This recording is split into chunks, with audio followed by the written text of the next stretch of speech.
46:23.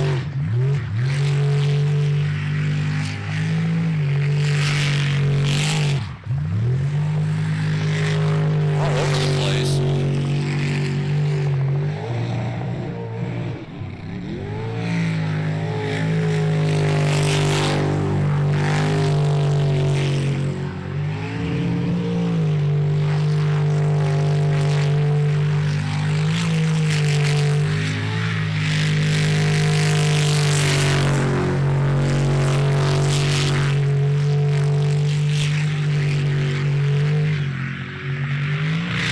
It's good. Almost lost it in the spin out pool.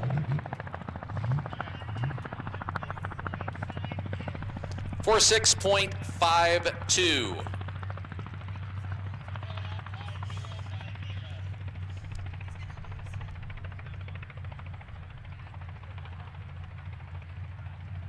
Now, boat 50.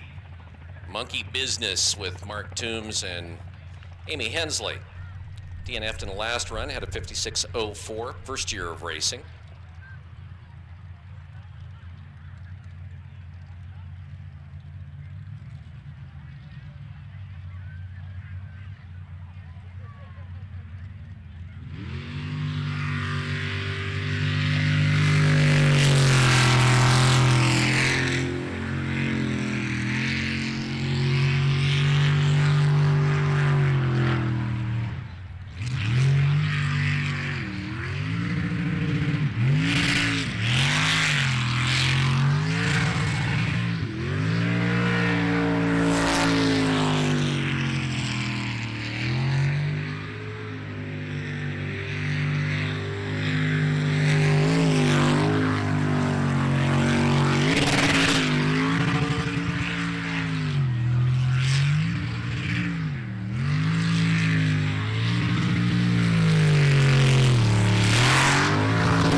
Last boat in the class, 509. B.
He gets the clean run. 52.62.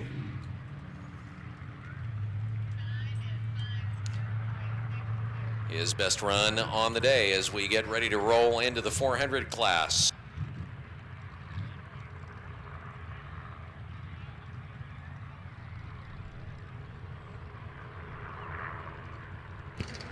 I do apologize, viewers. Something weird has just happened with my computer. I had to stop the stream for a while, and now it looks really low quality, and I don't know what's going on. Hopefully we can fix it during the lunch break. 1-3 coming out. 400 class.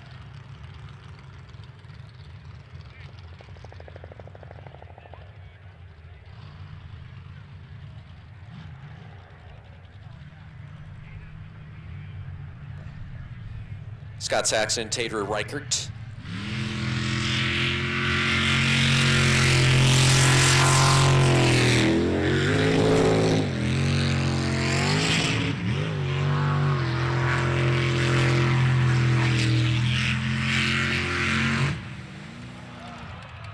And a DNF, he's out.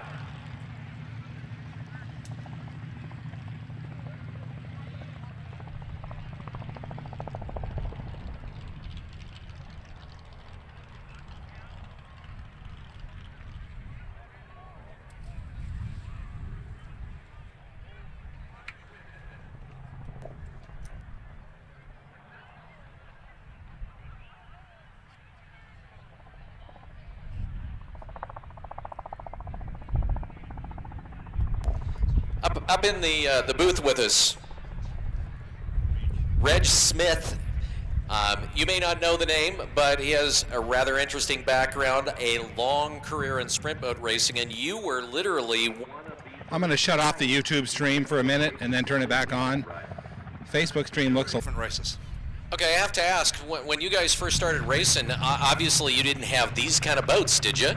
Well, it kind of started out, there was just marathon running or riverboat running, and then we decided, hey, let's have some trials because the rivers might be flooded or something like that, and it kind of evolved from there. We ended up having a marathon race and then what we called a time trial afterwards, and then later on the guys just started bringing boats just for the time trials, and that's kind of how it started.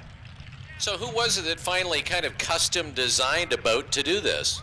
Well, it was really the riverboat guys. You know, their sponsors were kind of pretty insistent that they had good exposure, and to get good exposure, this is what you needed. So it kind of evolved for that reason.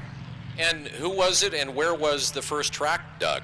Well, there's a bone of contention on that one. The Central South Island kind of, they're claiming that one, but the North Island, when I first started, it was in 1980 in a little place called Whakatane, just out of middle of the Central North Island, just out of Taupo, and that was early 80s, so we believe that was the first one. All right, well, maybe have a little bit more with Reg coming up here in a minute. Scott Saxton with the DNF as we get Jesse and Halen Miller. Fat Buddies in boat number 9. This boat, by the way, up for sale.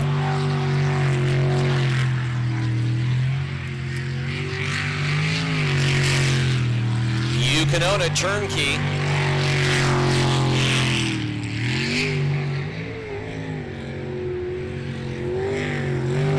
Jesse really coming out aggressive.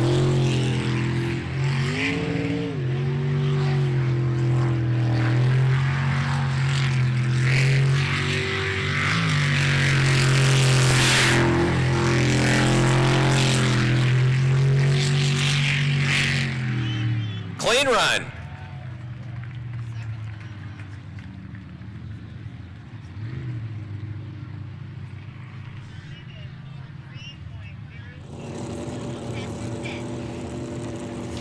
For 3.02. Jesse nails his best run on the day with the Showtime.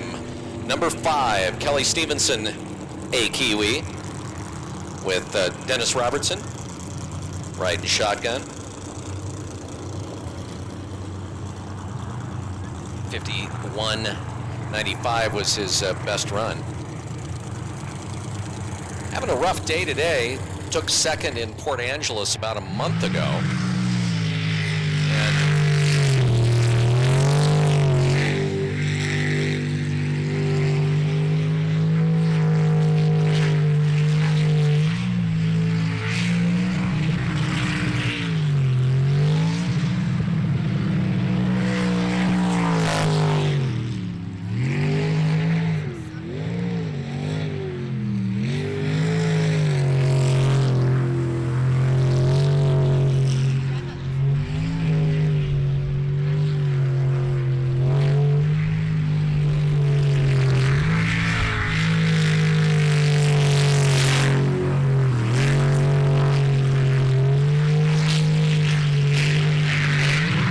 it's good, 46.11.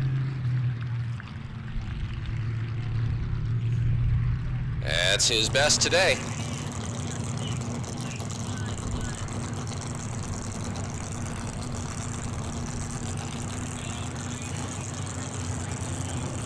So, Reg, you have a little bit of attachment to a couple of the racers out here today, right? Yeah, for sure. My wife is here, obviously, and she navigated with me when we won the Worlds, and her daughter and our daughter Katie, and is married to Chris Monroe, and they're racing the Kiwi boat here, so we're helping out a little bit. All right, definitely a family event. David Brown and Matt Lynch in 31A. Why not? Well, Dave's not from Australia. The boat itself is part of the Whalens. They own it. So Chris had quite a bit of quite a nice career as well down under, right? Yeah, we've competed with each other in many events. Both of us took out the Group A World Series. Chris a little bit earlier than I did, and Chris moved on up to Superboat as well. And we raced Superboats together for many years, and now I dropped back into the what we call the Group A over there for the last few years, and Chris has now moved up to Superboat, as you know, and he's looking for that elusive world title for that Superboat, which he already holds in the Group A. And they've got a business in Boise too. Yeah, sure. I'd like to put a plug in for them. It's Shake and Bake. They make New Zealand pies down there in Boise, Idaho. We're here tasting a few pies, getting a little bit fatter, and enjoying the week. All right, good way to get it. And when you say pies, you're not talking about just like pumpkin pie apple, but you're talking about meat pies, right? Yeah, for sure. A real New Zealand made stuff, you know. I mean, everything from bacon egg pies through to the good old steak and cheese pie or steak and mushroom, whatever you like. They're real Kiwi stuff, and we live by them. And so is that the name, Kiwi Shake and Bake? Is that the name of the restaurant in Boise? That's it. Shake and Bake, Kiwi Shake and Bake. Throwing a plug out for Kiwi Shake and Bake. Go in there, support the racers that are out here. What do you think is the main advancement that you've seen over the years in these particular boats? Is it just the hull design? Is it the pump design? Yeah, well, we all started with earlier with the Hamilton jets and moved on to the Scott jets. And when I first came over here, like in 1996 or 97, I think it was, we came over and did a demo sprint, and there was quite a few boats here racing, and the quality of the boats have improved by 85%. I mean, the guys are stepping on it now, and when I watch them now, I think they wouldn't be they'd be very competitive and down under, that's for sure, especially some of these top guys. We're in the 400 class. Next boat out is going to be Stephen and Randy Church, the husband-wife team. Is it like, when you talk in New Zealand, Australian racing down there, do you find a lot of it like it is here with families, fathers, sons, fathers, daughters, husbands, wives? Oh, absolutely. You know, that's one of the great things about our sport. We can put our wives. In fact, I met my wife Julie because of it, and my daughter's married to a jet sprinter because of it. You know, I mean, that's what it evolves from, being able to put your partner or your wife or your child or your daughter or son or whatever it might be alongside you in the seat, and you can experience motorsport together, and I think that's important. Stephen and Randy Church out of Cheshire, Oregon, down by Eugene. And they like to emphasize that they don't live in Eugene. Few folks will understand the reference there.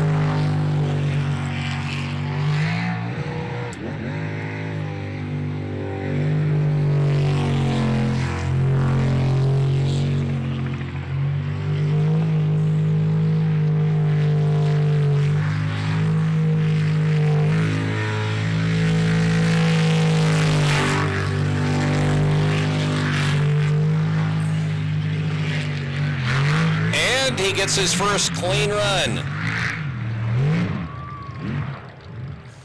44.36.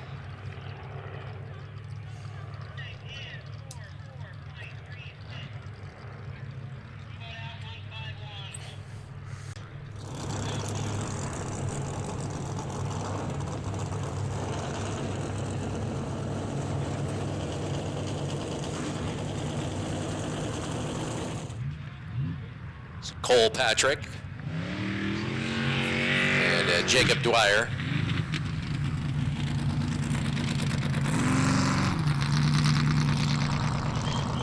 And he gets the DNF.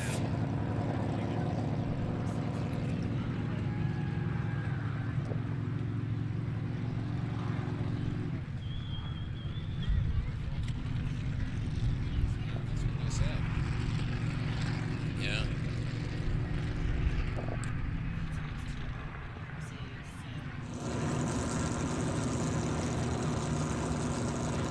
So how many people, for instance, do you guys put into a track for a race? I mean, as far as audience and spectators down, Reg? You know, it really does average out a little bit, probably around about 6,000 mark. You know, there's some real big attendances at Bay Park in Tauranga, where we have a stadium type track race right in the middle. That's kind of cool. We had 14,000 people there, and you know, consider the population of New Zealand we're at just over 4 million. So on an average 6. Boat 47, Bandit Gold Rush, Darren and Ashley Swindoll. Darren and his brother Brian, boat builders. And they built their own hulls.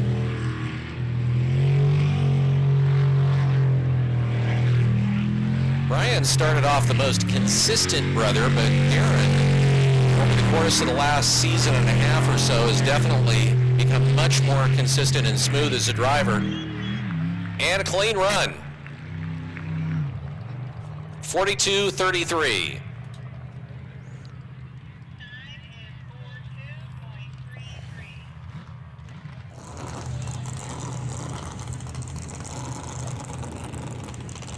Do you have any tracks down in New Zealand or Australia as small as this one? You know, I'd have to say that this is probably a little tighter than most of them, but there is the odd track that's about, I would call challenging, as this one is. I think it's a great track. I think it's the tighter the better, as far as I'm concerned. But most drivers don't necessarily like that. However, to me, this is a nice little average. You know, you're kind of in between tight, and you got a bit of room at the top end. You got a bit of room through the middle. I think it's pretty good. Don't forget, breakfast tomorrow morning, starting, I believe, at 6 o'clock.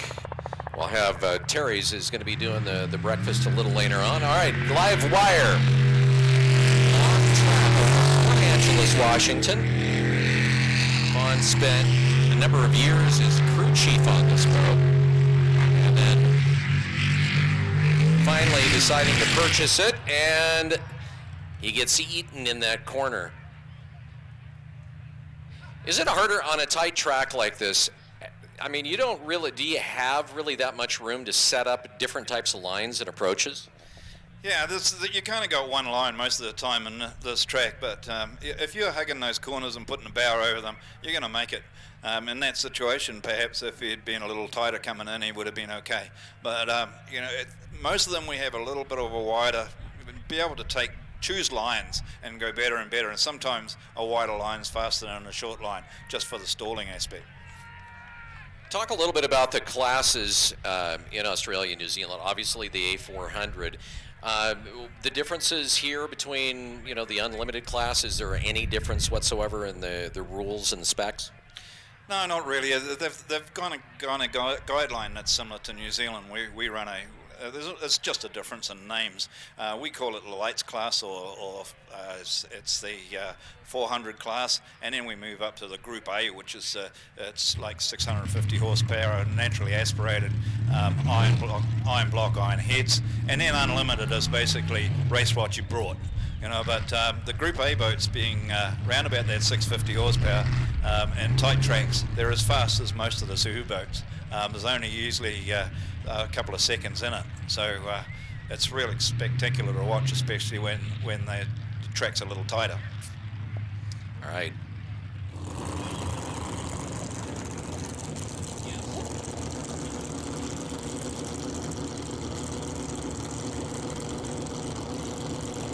Just a reminder to you, if you're going to be down in the pits, a lot of people have their pit passes, and it's a great place to go down and take a look at the boats and just kind of watch the activity that's going down there. Remember, do not smoke in the pits.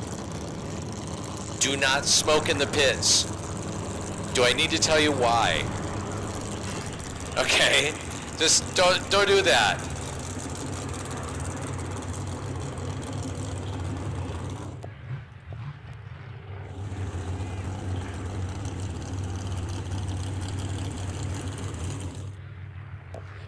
And I am supposed to let you know that vaping is also prohibited. Boat 22. Phil Miller, Sharon Hauser, and the Punisher, part of the Fat Buddies.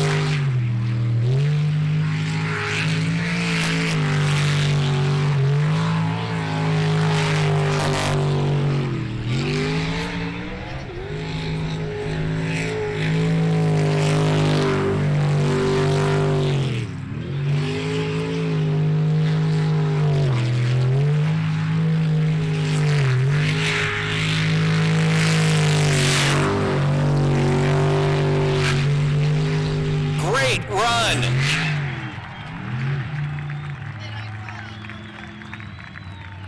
$39.49.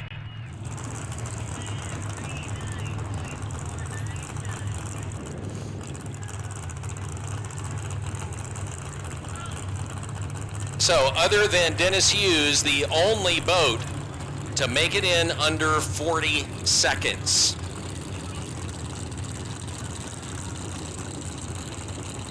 So, Reg, Phil's boat that we just watched is from down under. I mean, he bought that thing down there, right? Yeah, that's actually the same hole that Chris is running. That's a sprint tech made by Peter Coey down in the South Island. And the one you just saw not long before that with Chris at the helm, that was a jet speed, also from the central South Island. You know, I mean, that's where jet boating kind of started, and there's a lot of second, third, fourth generated jet boaters down there that just love that sport. So consequently, they've been building boats all their lives. So, you know, consequently, you're going to see some pretty good performances out of those boats. And Peter Coey is known not only as a boat builder, but one hell of a racer. Yeah, I've been lucky to race Peter for many years. We've become good friends. Pete's a very competitive boater, but I love to get in his head at times at races and kind of mess him up if I can. But most of the time we race pretty competitive together. In fact, I drove his boat one time for him, and he had the privilege of driving mine as well. So that's the kind of thing we can do, and that's why the sport's so good.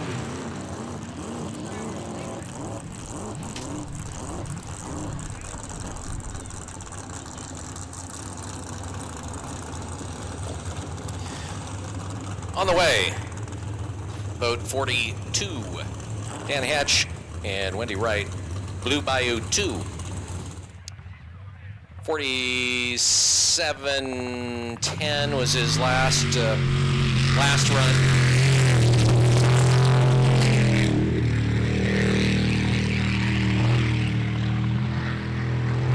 Typically, how many boats would you have at a race? Australia, New Zealand? In New Zealand, for sure, there's around about the same number that you've got here. We've, on an average, up to 40-odd boats, 40, 41, 42, all spread over all the classes. So he sucked up a bunch of turf, hit a couple of banks.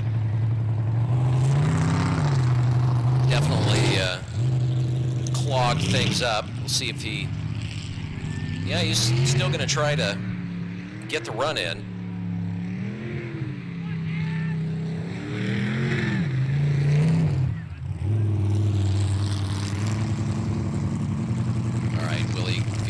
Yeah, he's going to bring it in. So he gets the DNF.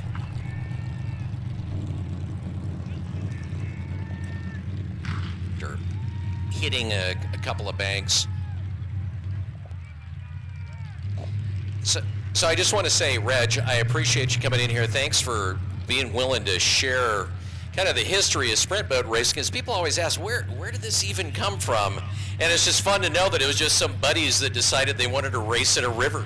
Yeah, that's pretty much how it all started. And you know, every time the Kiwis and the Australians, particularly the Kiwis, come to America, we're treated with respect, and we're always welcomed. And we'd like to thank you all for that. We really appreciate it, and we love racing against you guys, and mainly because you're getting so damn competitive now. You're fun to race. So thank you very much. All right, thanks. Appreciate it, Reg. All right, so we are in getting towards the bottom third of the 400 class. So we've got 31 on the way. 625, of course, had the really nasty wreck earlier.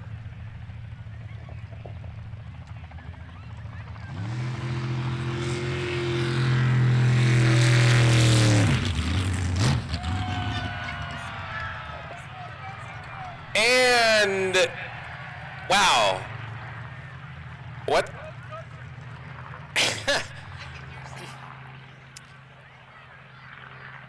So Sandy, being the petite, demure, even-tempered boat owner that she is, I'm sure right now she's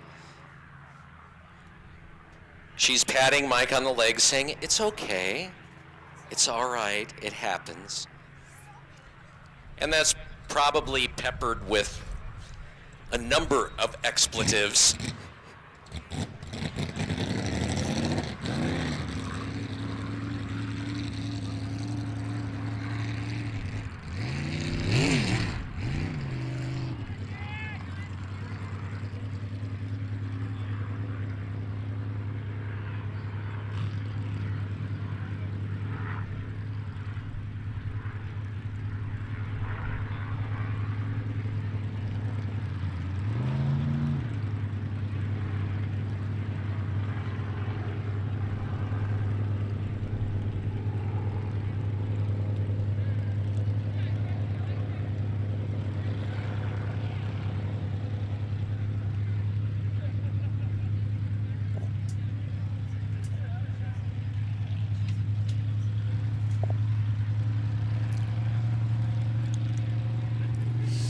If you haven't tried the Webb Slough brew yet, you need to do that. It's an American lager brewed just down the road in Pullman at Paradise Creek Brewery. And if you look on the hilltop just above the VIP terrace, you can see the barley from Joseph's Granary, the Baroness barley, that was planted on May 1st by T-Will Custom No-Till. It's going to get harvested later this month, and it's going to go to Link Malting in Spokane, then to Paradise Creek, and it will become the next batch of Webb Slough brew. And you can try one of those today in the beer gardens, and if you haven't, it is a solid lager, really, really nice. If you're into that kind of thing, you know, the whole beer thing. I know some people's like, oh, beer, what? T-Will Custom No-Till has the best ag seeding services for your farm, taking it to the highest standards. Innovative ideas for crop success and growth where quality seeding counts. It is T-Will Custom No-Till. Purpose Roaster also roasting the Webb Slough brew. That is their coffee. Skylar from St. John. Ooh, really tight coming into that corner.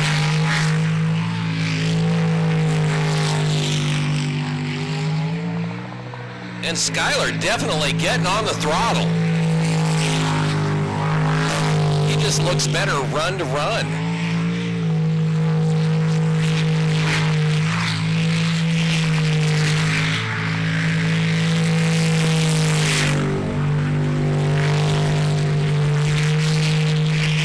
It's good. 43.34.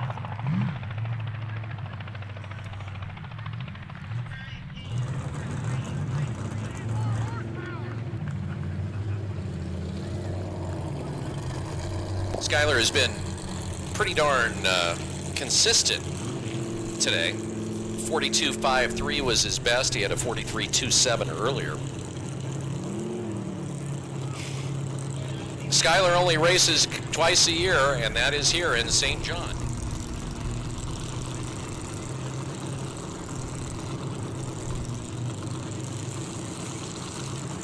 (151B) with, again, the time on 34 was a 43.34. Kyle Patrick had a DNF in the first qualifier. 44.98 in his last.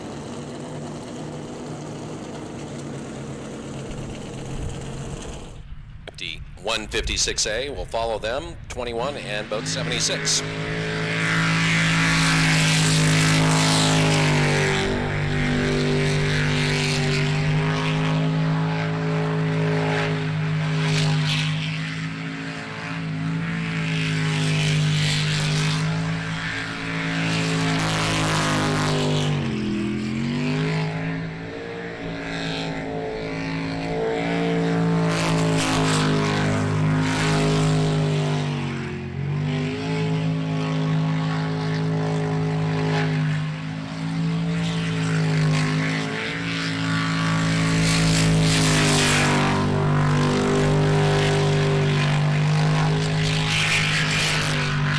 It's good. 44.39.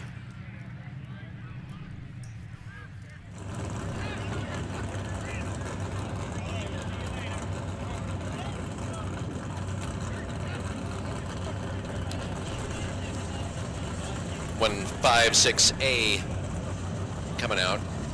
Kyle Patrick used to race what are called marathon jet boats.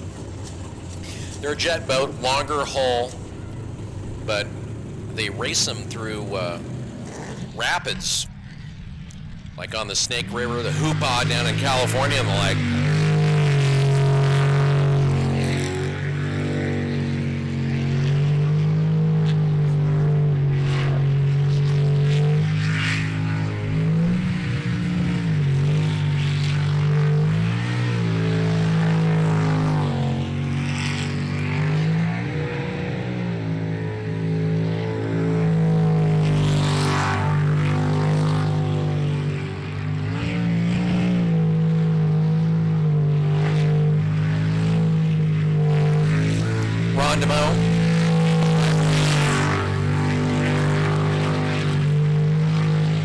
And a good solid run for Ron DeMoe with a 43.10.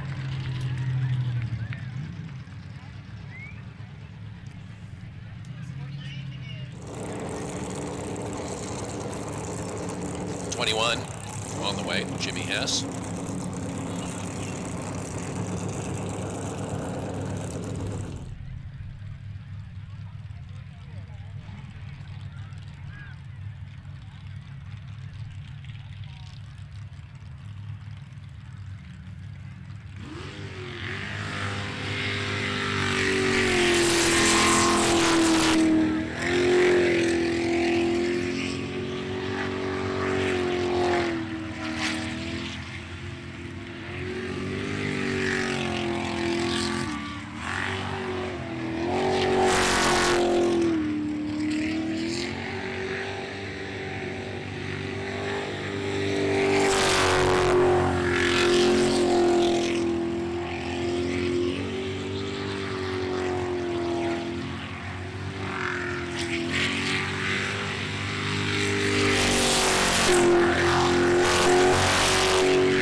Clean run for Jimmy Hess.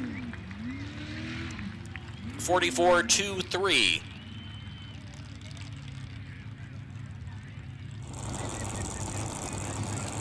And our last boat coming out in this third qualifier for the A400s. Bandit Black. Brian and Aubrey Swindoll. They've been fairly consistent today at 43.3, 43.8.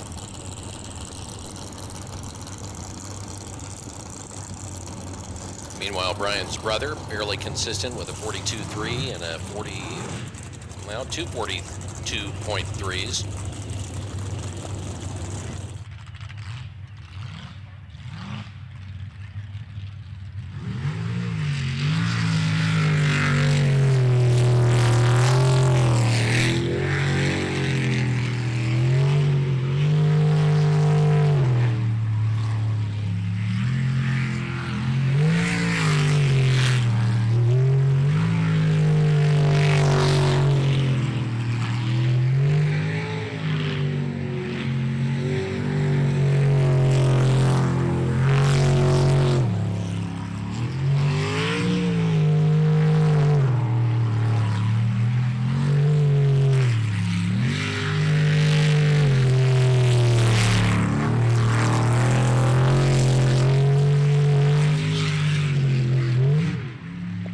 It's clean.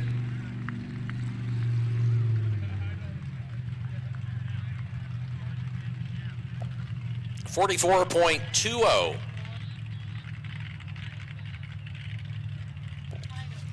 So that is the last boat in the 400 class as we get into the unlimiteds.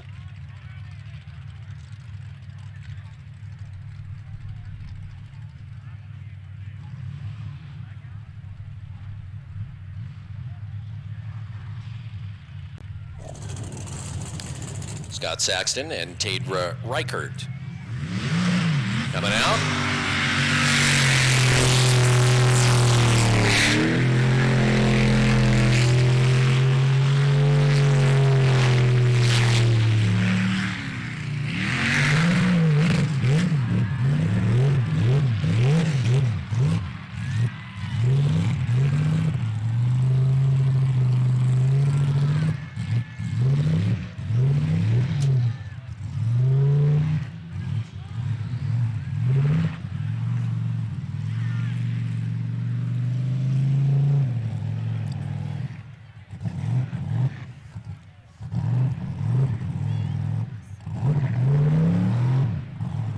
Scotty dog, call it a day.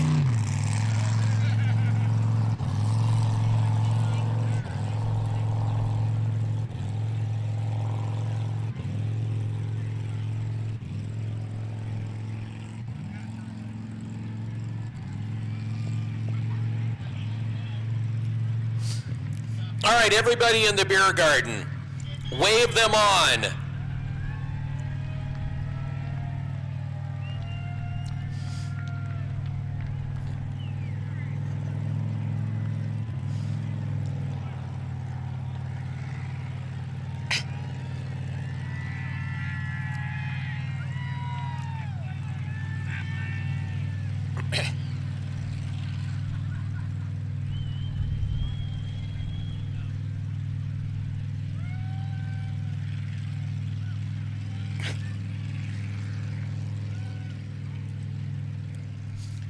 Rough day for Scott Saxton.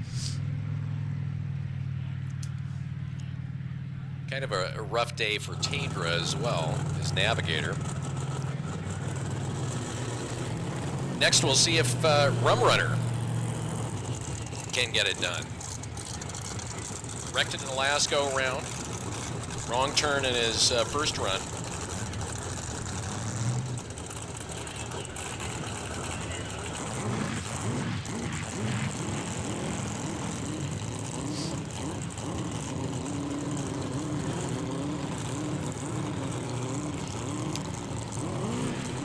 Jeremy Brewer is from West Richland. He's self-employed, and his daughter, Presley, works in the wine industry. And this beast that he's putting out here is his own kind of homebrew thing that he custom designed. George Werner is his longtime crew chief. Been with him from the start.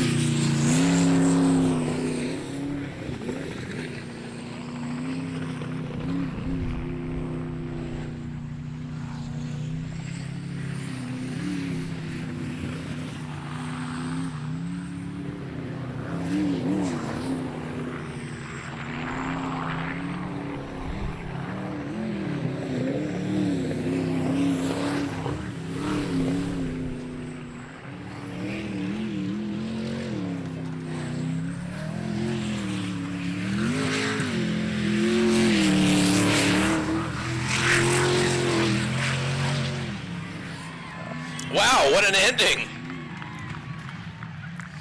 The boat gets up and can scoot. 43.22.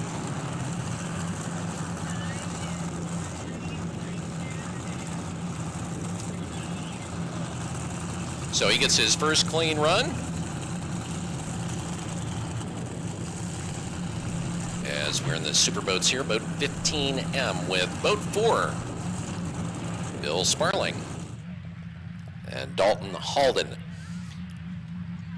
44.11, their best. That was their last run.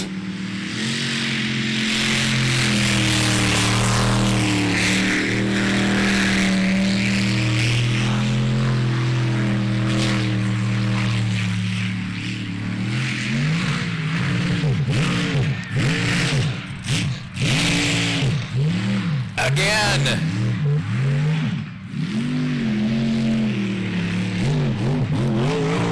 He just Saxtoned.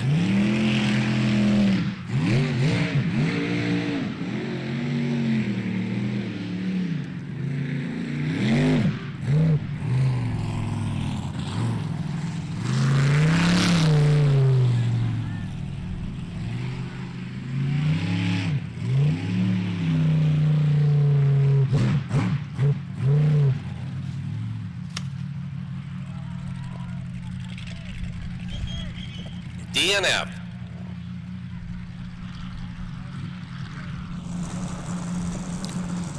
All right, our fastest boat today on the course, boat 69, Overkill.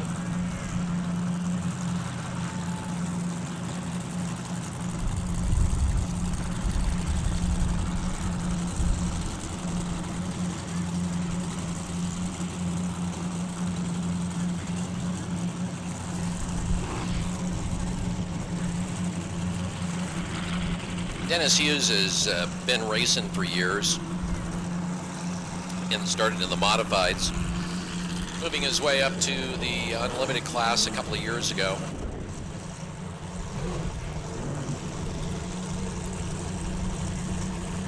And always with one of his own kind of homebrew boats.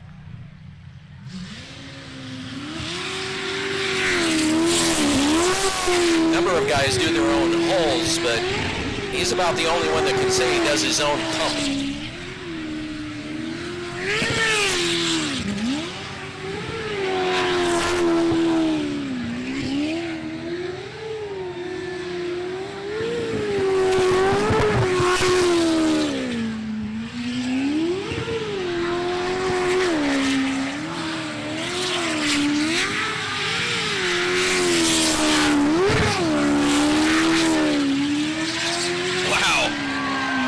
Yeah!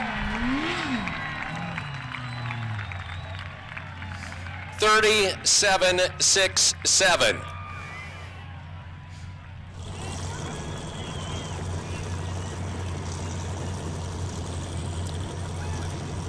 So the question is, who is going to be able to step up and really challenge Dennis Hughes? I will tell you that Chris Monroe and Katie Monroe in the last race kind of lagged for a while and then really stepped up on the end. So do not count them out as being a really fast boat. Some of the others, the newer boats like this boat with Dean Lautenschlager and Jack Bringman 411, still new enough that they haven't worked the bugs out of it, balancing the boat. If you notice, this has a tendency to bounce, kind of loosen the handling and the like. It can take a couple of years just to get the engine working right, but still a pretty good run for Dean Lautenschlager. 42 seconds even.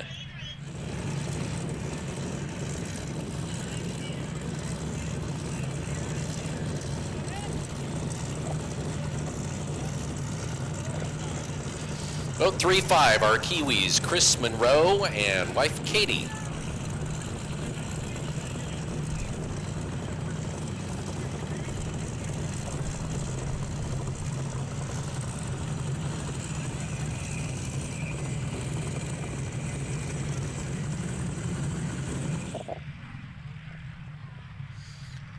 got a Pro Charged 427 Roduck behind those seats.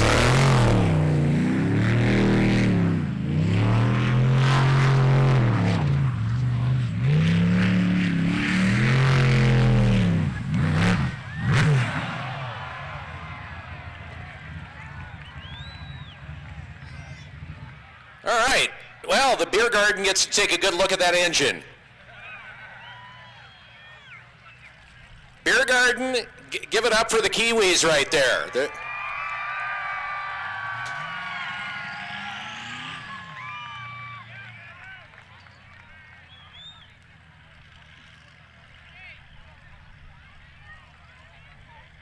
And they're, yeah, crawling out, so they're going to get towed out.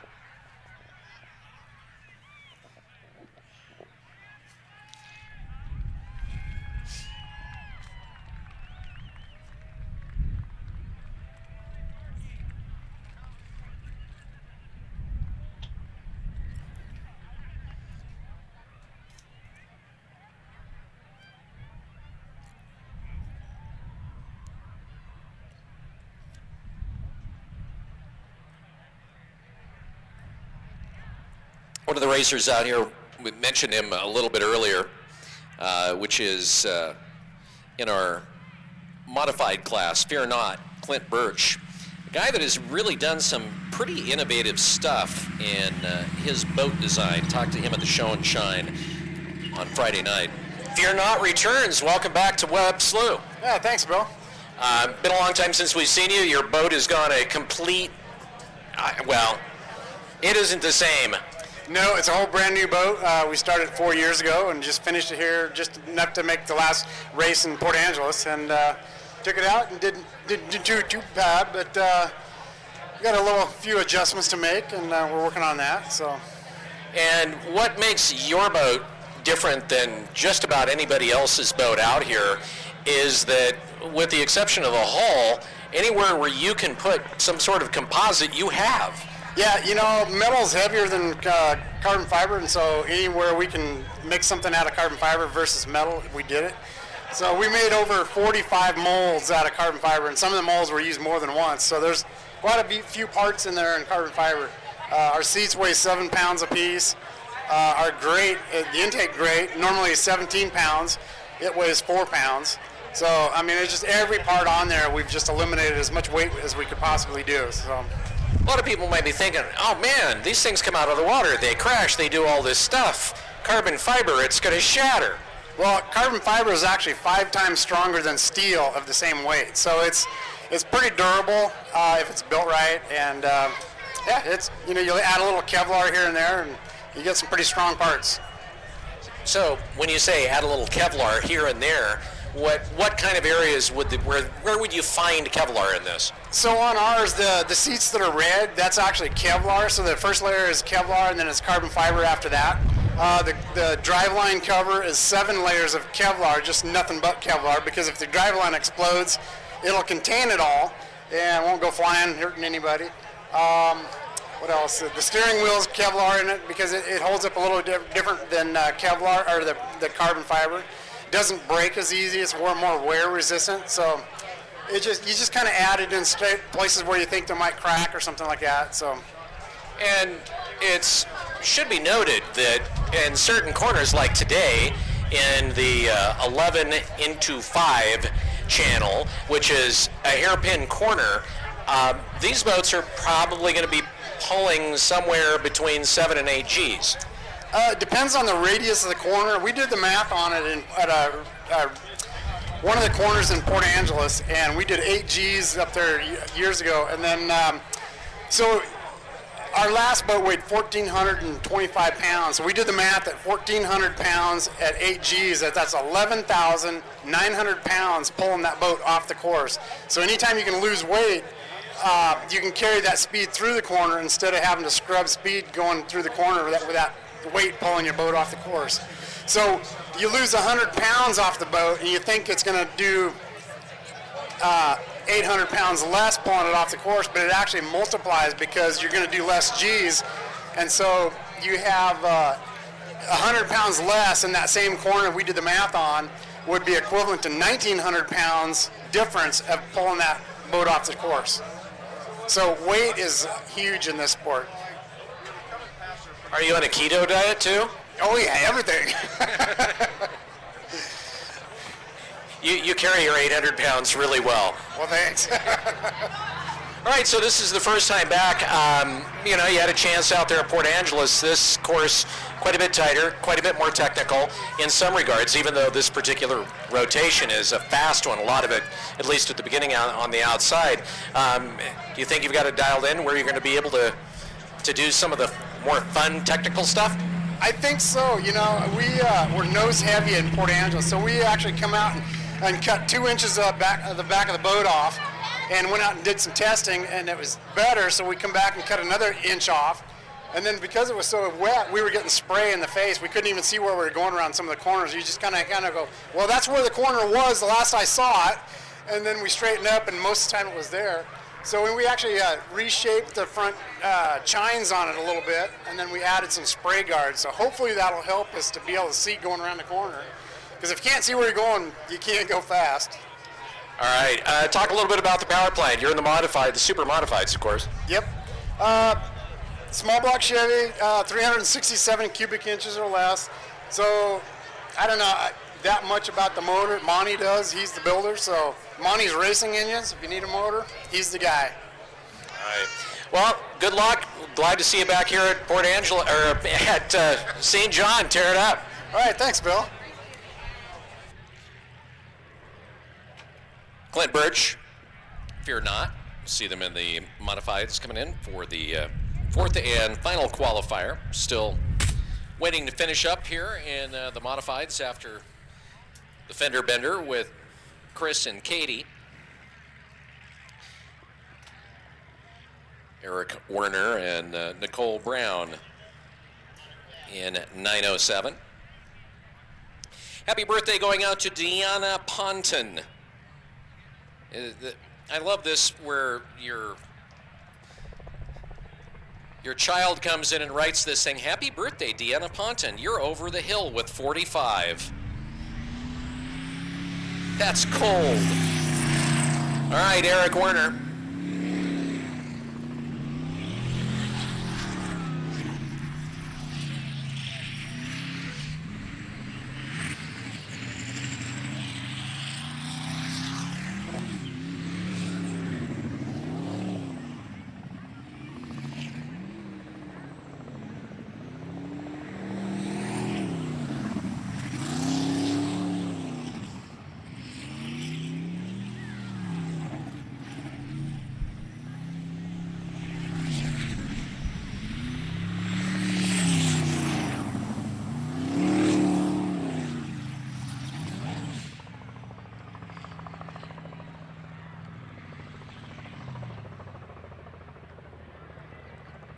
Picks up the clean run.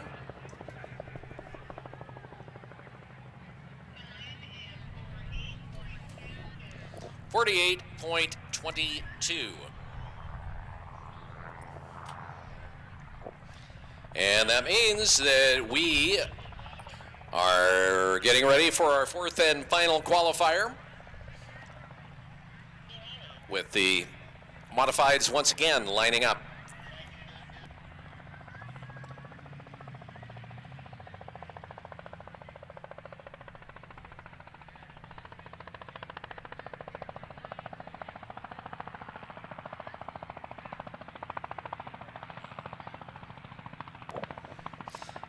Coming up, boat 154, 71B, and 40A. So we get the modifieds underway. By the way, you can take a helicopter ride if you want to. Kind of an interesting view of the track and the racing from 500 or 600 feet. Over there, just right near the ticket booth.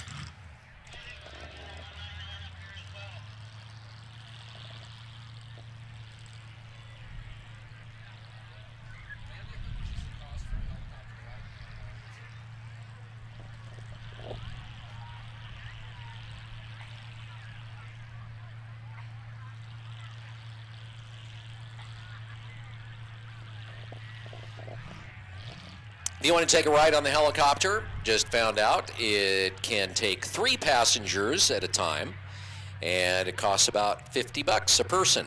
So if you want to drop a grant and take a ride, you can do that. It's right over there, kind of on the other side of the ticket booth. All right, so underway with Team 154.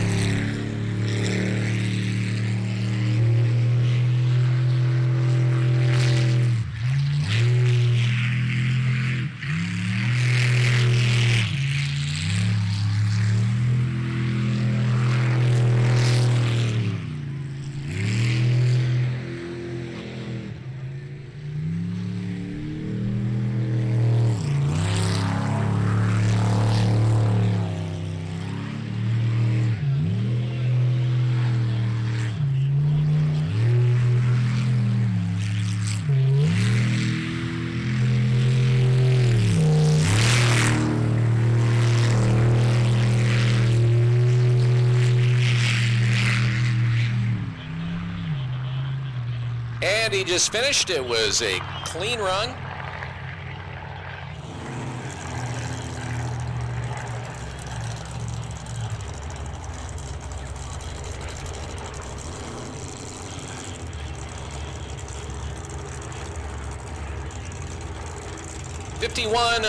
.94.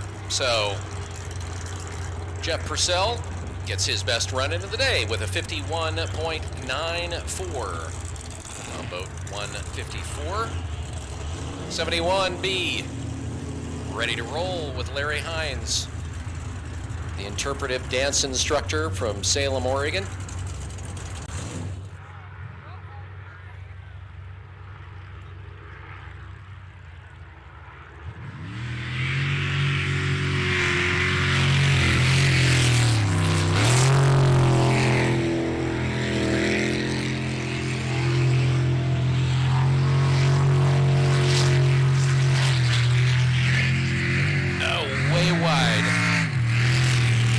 Sorts of banks.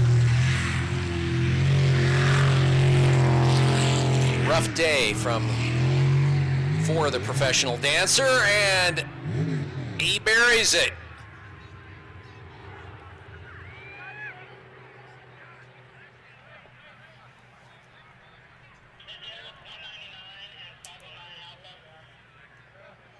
So boat 40A will be coming up next.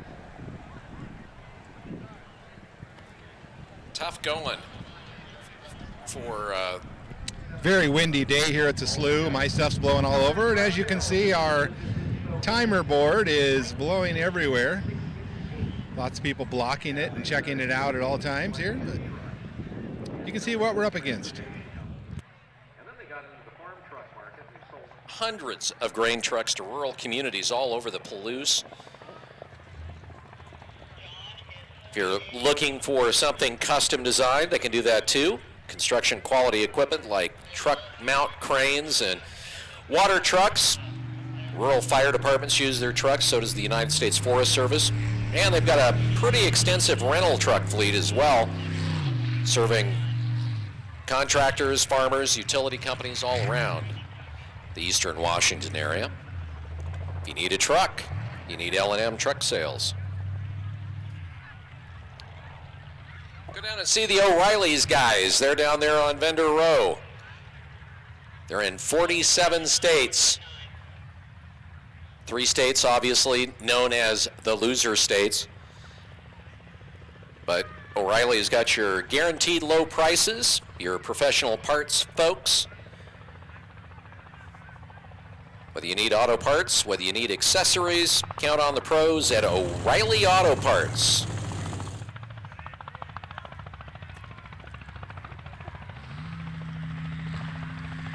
And boat 199, Guano Loco.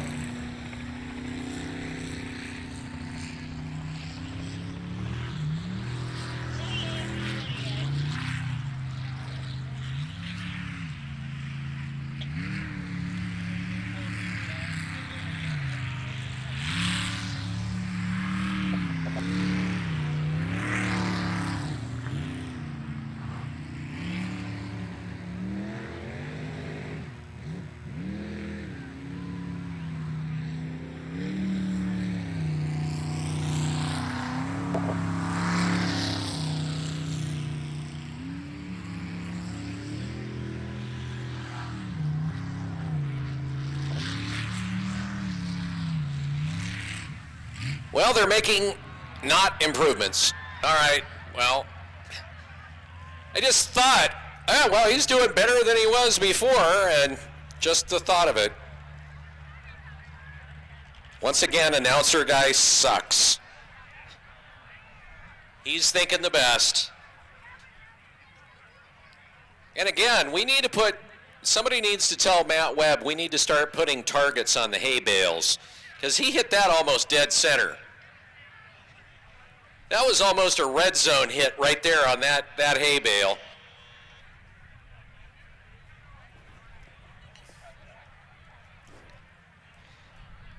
I mean, if you're going to come out of the water, you might as well get extra points for something.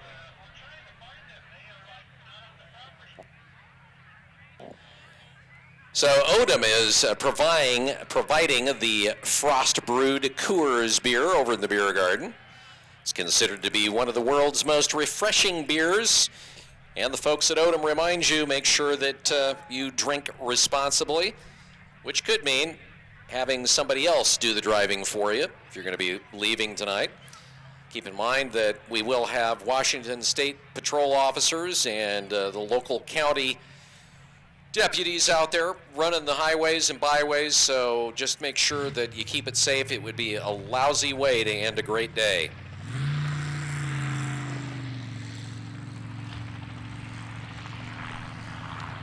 Call Ken Paulson Plumbing. They are the big boys of the Palouse. One call to clear that drain. Take care of all your plumbing needs. Ken Paulson Plumbing. Inland Empire Milling Company is your local country elevator. They've got forage spring and winter peas. Their new customizable wildlife food plot, birds and bucks blend. Doesn't make any difference the size of the plot, and they can make, of course, custom blends with their birds and bucks, which will bring in the big bucks and the birds to your particular property. Call Dan at Inland Empire Milling Company, or stop up and see Dan up in the VIP booth today.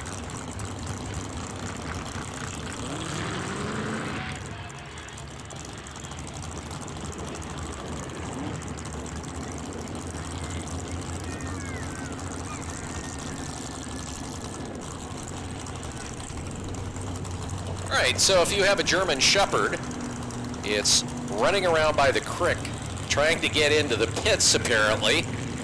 You might want to find your German Shepherd if you brought one to the races today. Time for a bad idea.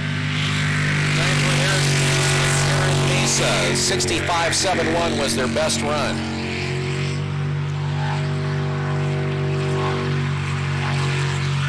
And if they're going to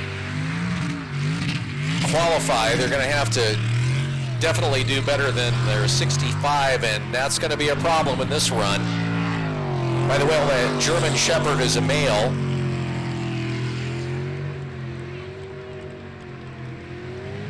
They can tell because it's lost and not asking for directions.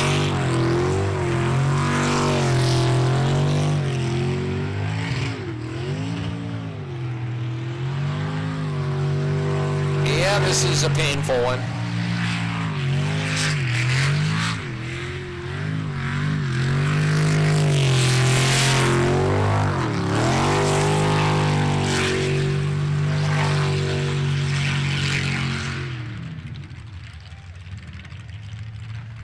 $61.34.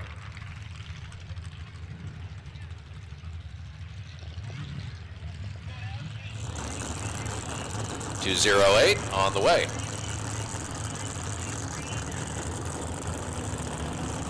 One of your Jolly Rogers guys, Dustin Springer, TJ Burrows.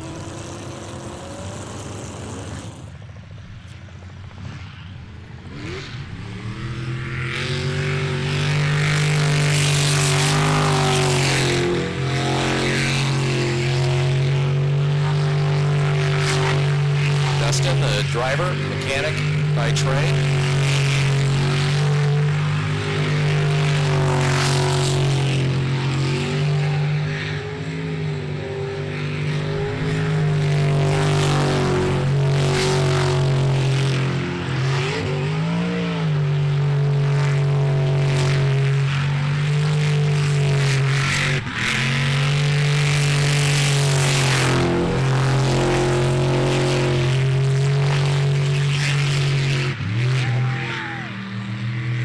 is good.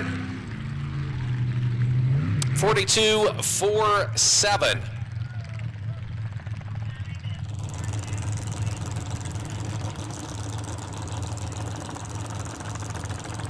On deck, the regulators, Mike and Kerry Corolla. 2 DNFs, a wrong turn, and out of water experience, a 56.82 for their first run in their very first race.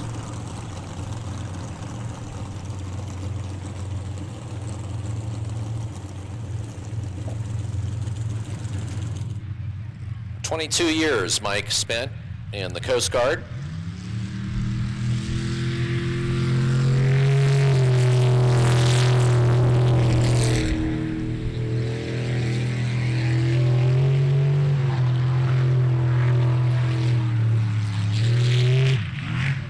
Oh, hung it way too tight.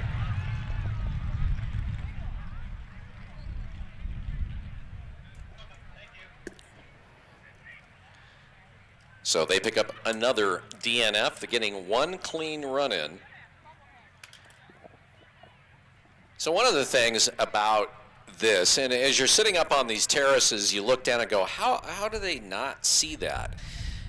Thing is, if you actually watch these boats in the water and you look at where, say, the navigator and the driver's heads are actually at in location to the water, they're only a couple of feet, their head above the water. So when you're coming through, it is not easy, particularly at speed, or if you've never done it before, to really see where those corners are at. And it's something that takes a while for the drivers to kind of learn. And some of them will even tell you, you don't always see the corner, you just kind of know where it's at. And without that kind of experience at speed, those corners come up pretty fast. You figure you're going 50, 100 feet and you've got a corner coming up. Kind of hard to see, particularly with the way that the islands slope. So your view is not in the boat, is really not as good as you would think it would be. And easy to cut it too tight or come in a little too wide. Boat 86 going to be on the way here in a second as they get the regulator back in the water.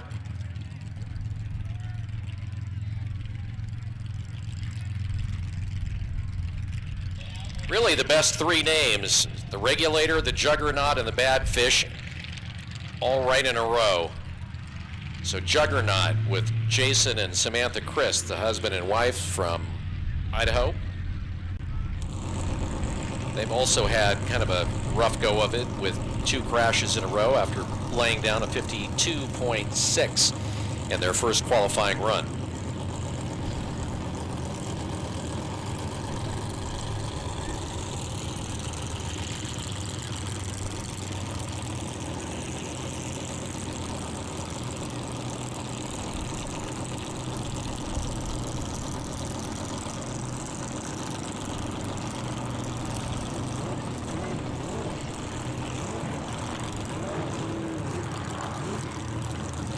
So, can Jason keep it in the water?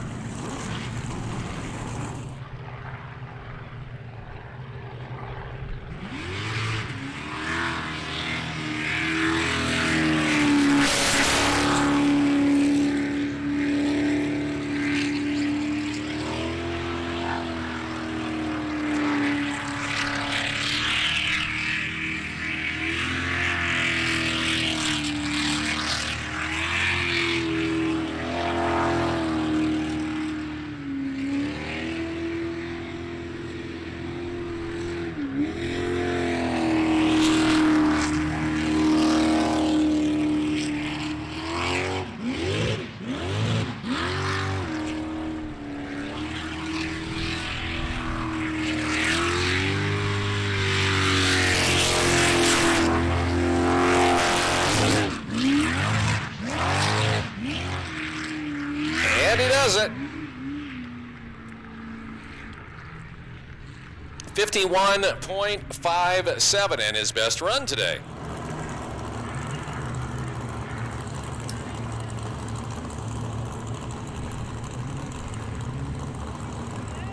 And the bad fish on the way. Scott and Alex Jensen in boat 08.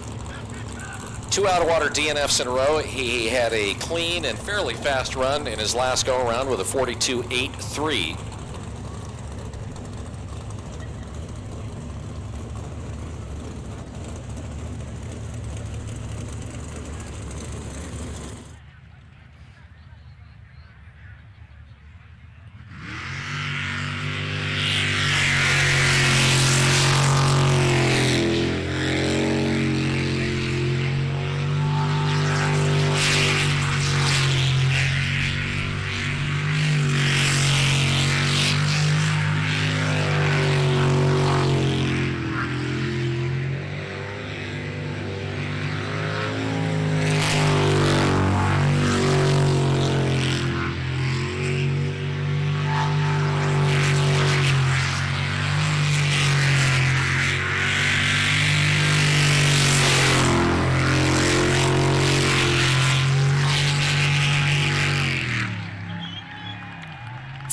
.28.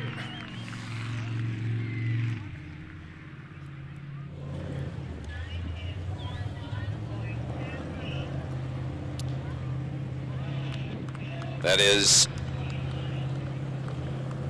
by my calculation, that is the best run in the class today. So Scott Jensen putting down the best time so far in the modified class today, and we are in the middle of the modifieds with hammer time getting ready to throw it down. Had 2 45.4s in a row in the second and third qualifier.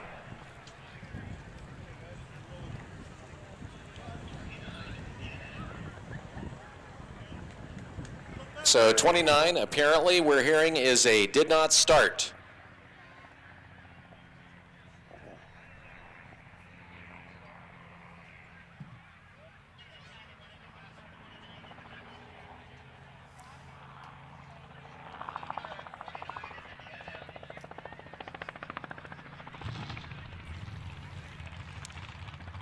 So one final try to get a clean run in for boat 71A. Jay Correa, the driver, on the boat this time, with Chelsea Gottfried in the jump seat.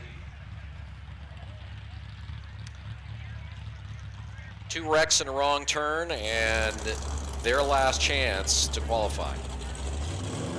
8 fastest boats in the class making it into the 8 cut. That decision is made based on the best time for each boat through the 4 qualifiers.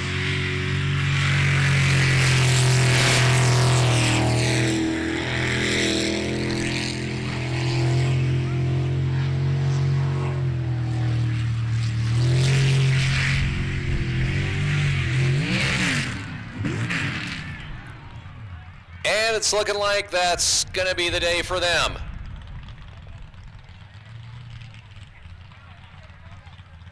Yep, they've been touched, and that is the last time that we will see these folks today. So 4 DNFs, no qualification, and they're done.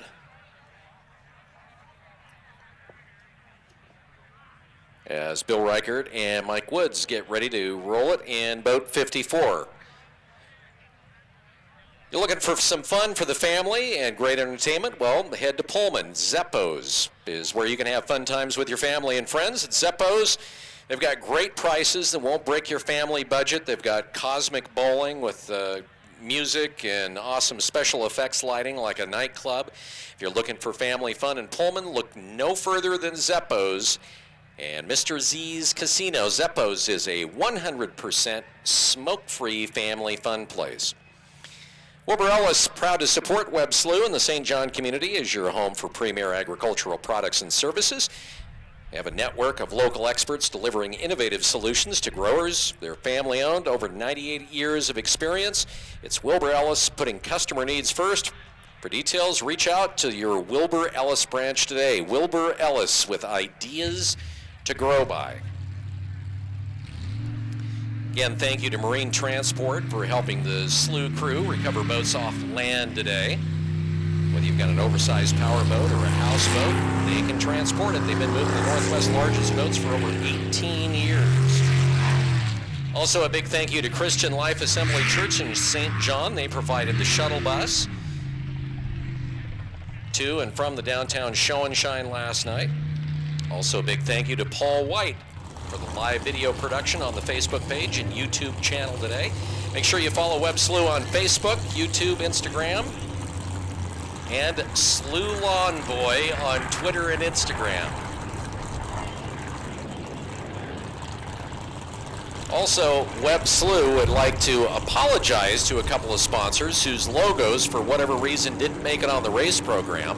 They include Inland Empire Milling Company, Star Rental, St. John Telephone Company, L&M Truck Sales, Paradise Creek Brewery, Joseph's Granary, Dale Nunn Photography, and Greenboro Printing. Turns out there was an error in the uploading of the file to the printer, and a number of the logos just got omitted in the process. So it was a short timeline. They couldn't get them reprinted, and they are sorry to all of our generous sponsors who, for that reason, didn't make it on the program. So thank you again for your support of sprint boat racing here in St. John.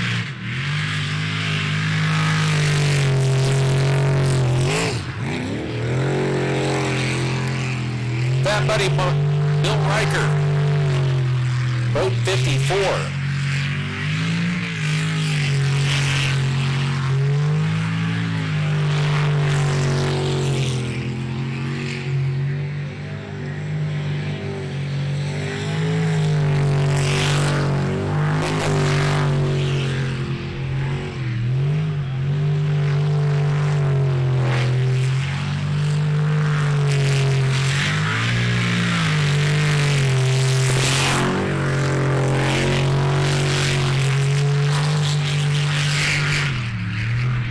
Clean run and a 45.93.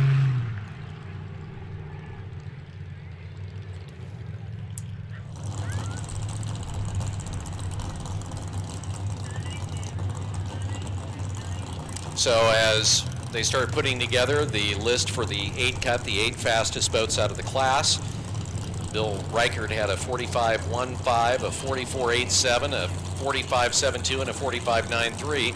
They'll use his fastest time of a 44.87 to discern and decide whether he made it into the 8 cut or not. If you're looking for something to eat, the St. John Community Mothers Club is doing their snow cones, drinks, and candy with the money helping support Honor Flight.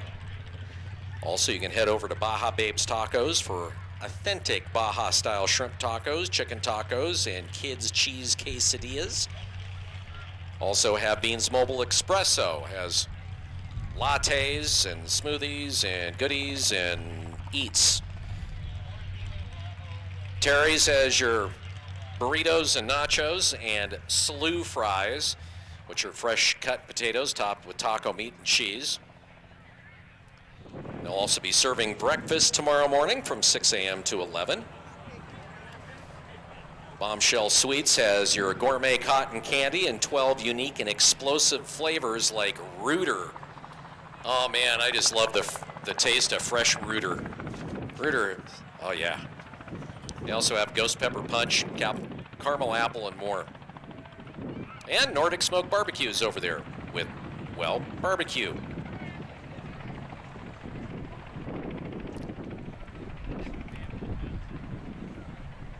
So we are waiting for, I'm assuming, boat 40B, which looks like it's sitting over there.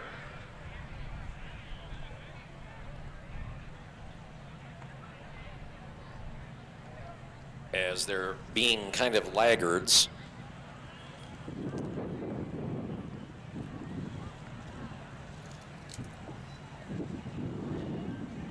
Good reminder to you is if you're going to be over in the pits, and a lot of people kind of I want to say hello to all my Facebook friends who are watching online. Thank you for the kind comments in the chat. I am always worried about this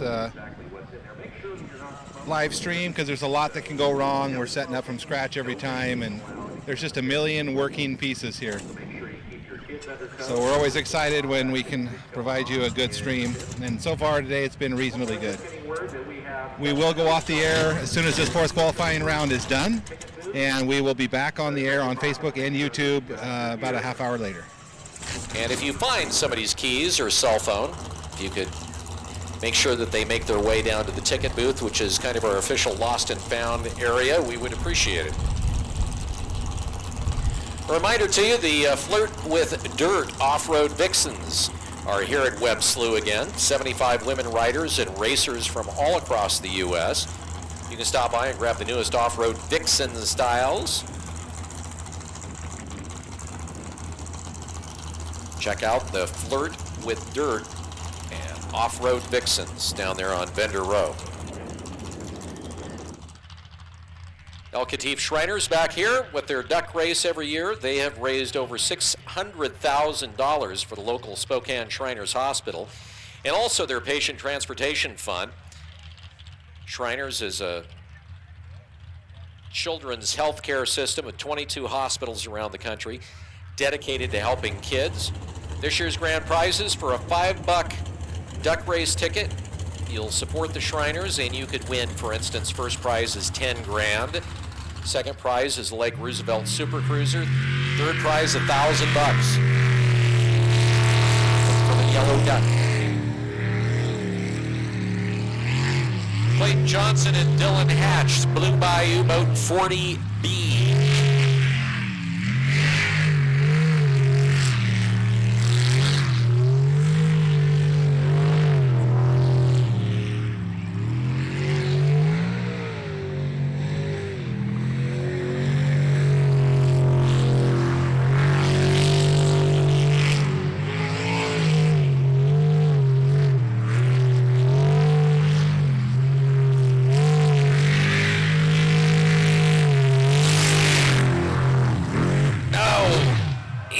Was going to go wrong. Kind of stuttered in the corner there and a little oversteering, and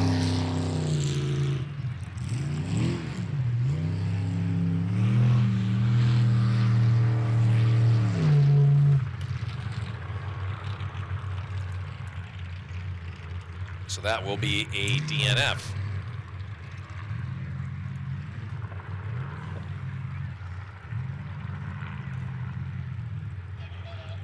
Clint Birch, Megan Forbes, the Fear Not boat on the way as we get down towards the last couple of boats in the modified.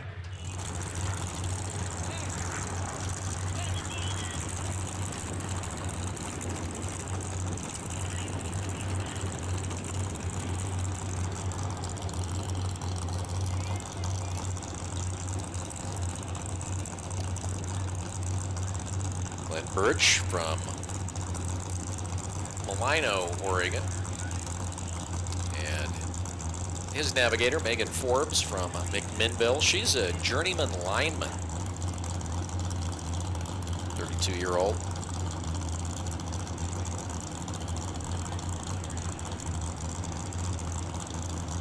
Clint, among other things, does collision repair.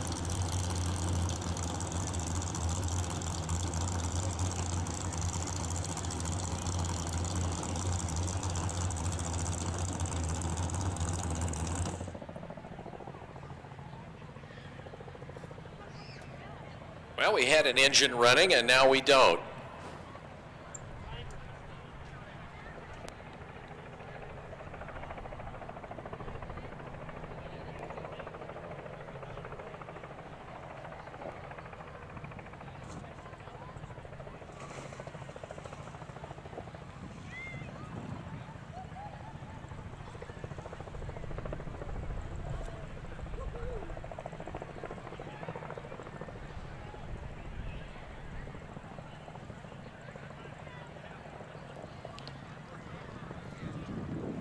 So if you need a first aid booth, just behind the bleachers in Vendor Row, you're going to find the first aid booth over there.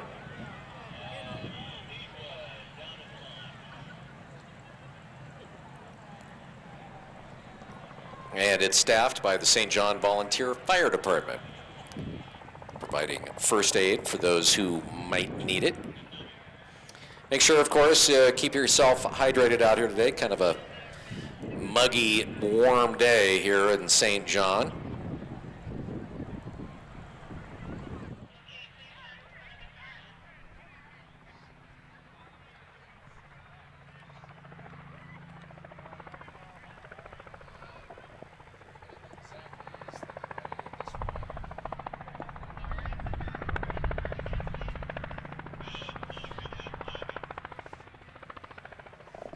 Dealing with a little bit of a problem, with the timing electric eyes again, so doing some resetting just to make sure that everything works there. Jack.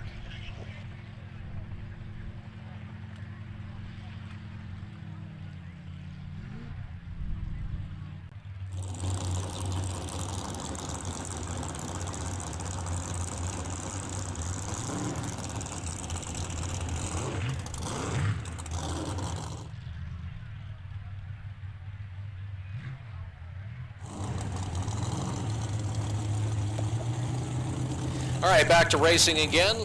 Issue with the electric eyes dealt with. And Clint Birch from Oregon. And the plastic boat.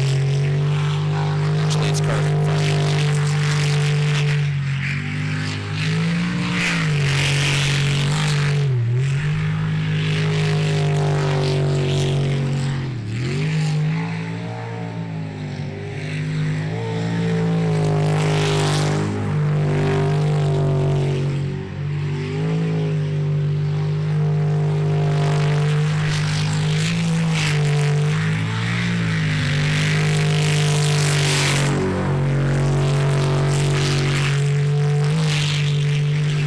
Nice and clean. 44.25.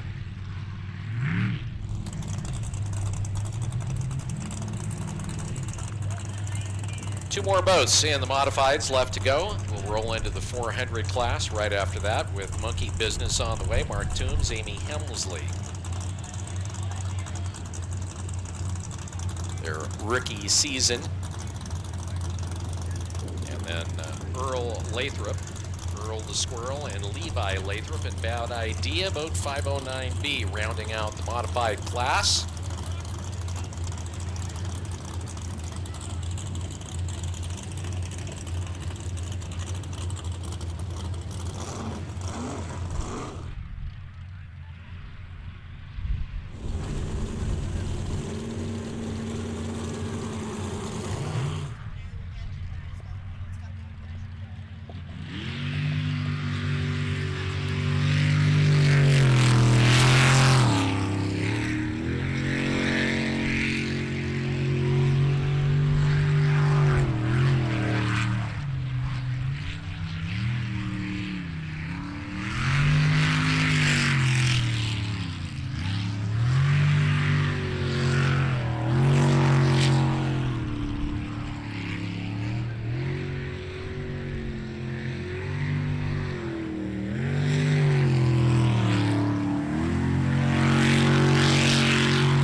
Say that's about his best run today.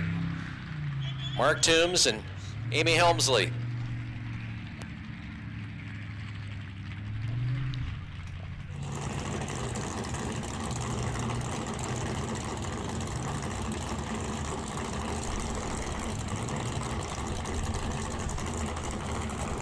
And that was a DNF.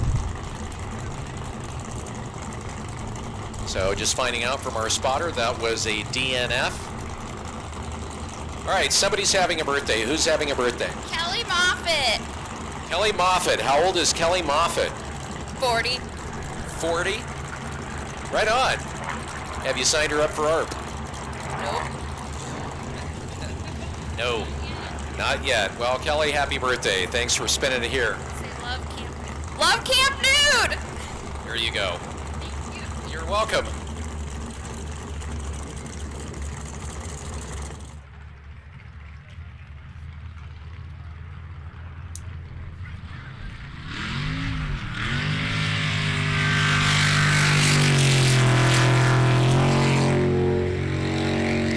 And the bad idea, 509B.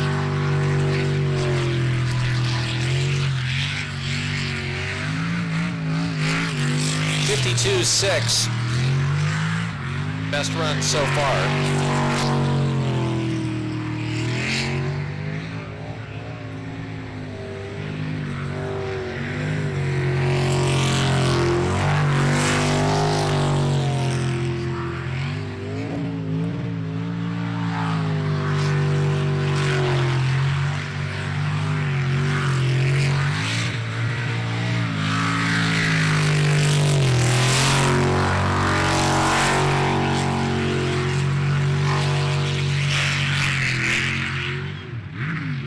The run is good.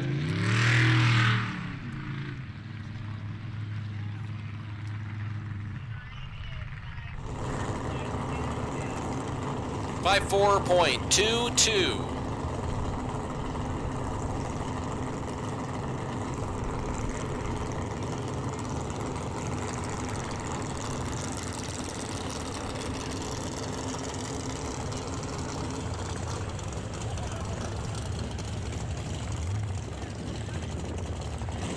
Okay, so happy birthday going out to Jim Cox. He's 49 years old today, and his family would like to say welcome to your last year in your 40s. It's nice that you've got a nice cold family there. Very nice. Vote 13, Scott Saxton, Tadra Reichert.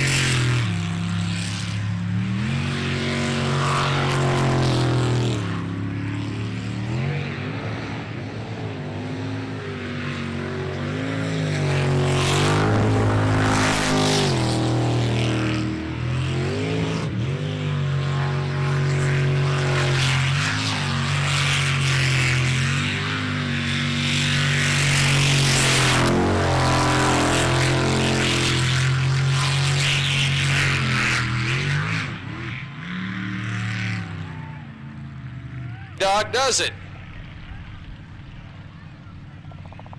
45.77. And he gets his best go in the 400 class today. As Jesse Miller and wife Kaylin get ready to bring out the number 9 boat. This boat, by the way, up for sale. They need to put a big for sale sign right there in the front of it. You get it turnkey. What you're seeing here is what you'd be purchasing.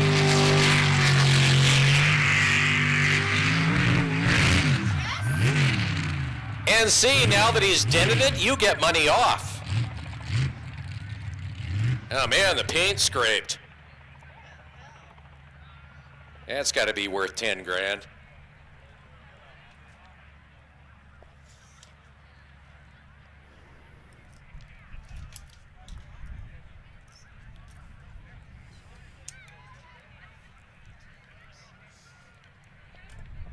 Honestly, I didn't think that particular corner today was going to be the main problem spot that it has. But it has been just all day long a jinx for so many different people.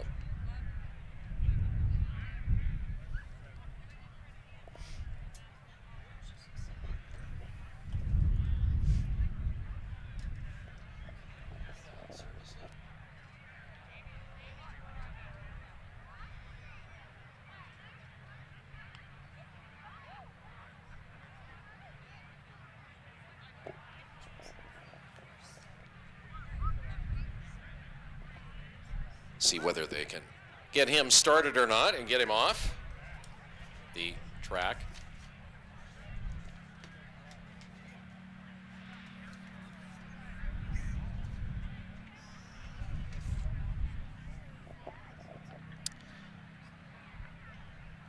By the way, if you're looking for gear, there's all sorts of good stuff down on Vendor Row. Lots of swag from the different racers. You can, of course, find all of your Webb Slough gear, including your official Webb Slough candles. Serious. Right down there, you're going to find all sorts of t-shirts, tanks, and the like. Also, Monkey Business Racing has merchandising for all the monkey fans. Livewire Racing has their good stuff down there, including, earlier, Clint, we had the interview with Clint where he was talking about the carbon fiber and the different things that they're able to make. Giant tools, great for the man cave. Giant fabricated tools. Everybody needs a giant tool, don't you think? Livewire Racing has their merchandise, and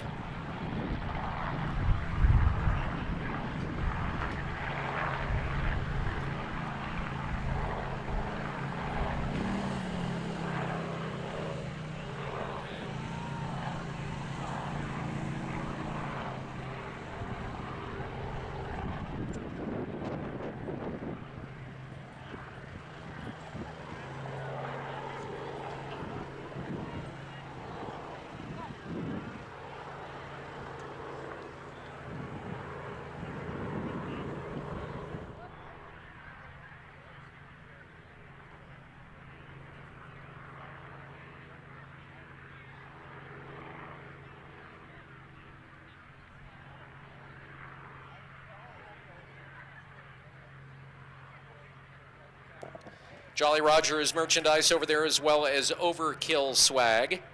If you're not merchandise, Flirt with Dirt, Off-Road Vixens. Also, here at the Slough.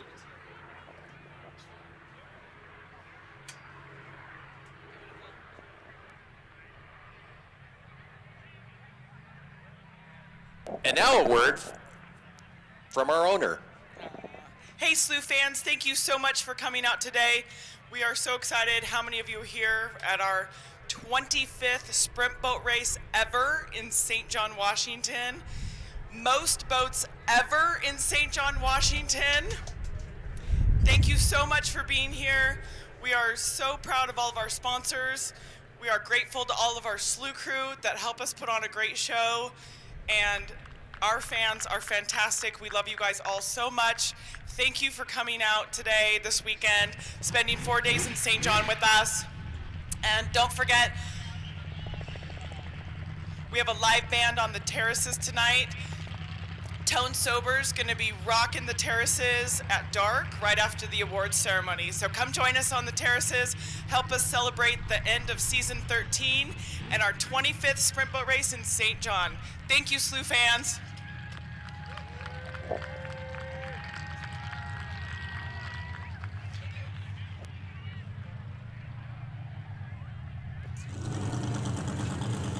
All right, 400 class, Showtime, the boat. Kelly Stevenson, the driver. 46.11 is what he was able to lay down in his last run, which was his best run.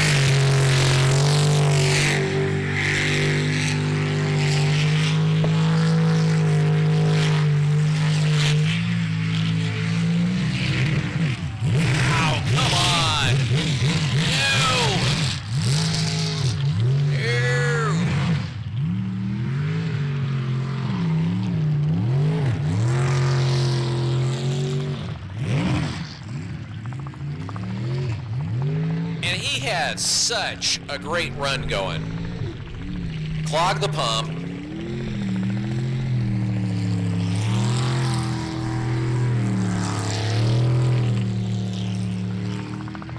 At this point, no need really even to finish the run, because any time that he's going to get now, nothing is going to come close to what his best run was. 46.11.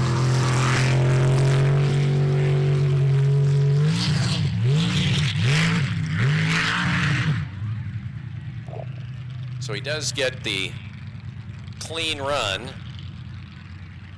Clean but ugly. 67 or 69.77.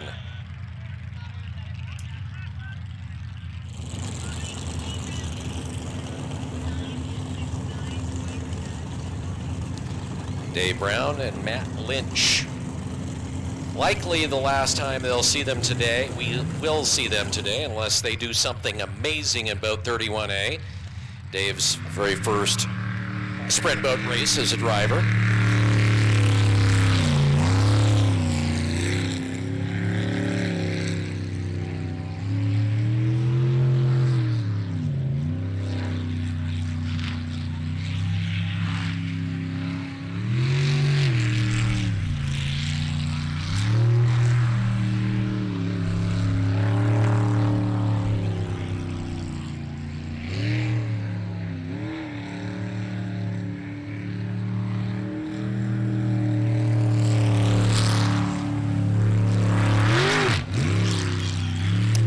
Gets the DNF.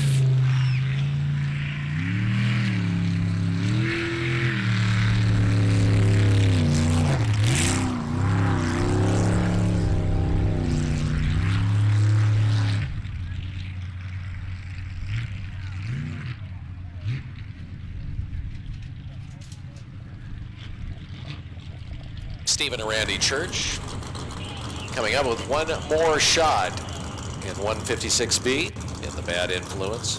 44.36 is their best. Ron DeMoe driving the same boat. We had a 42.25.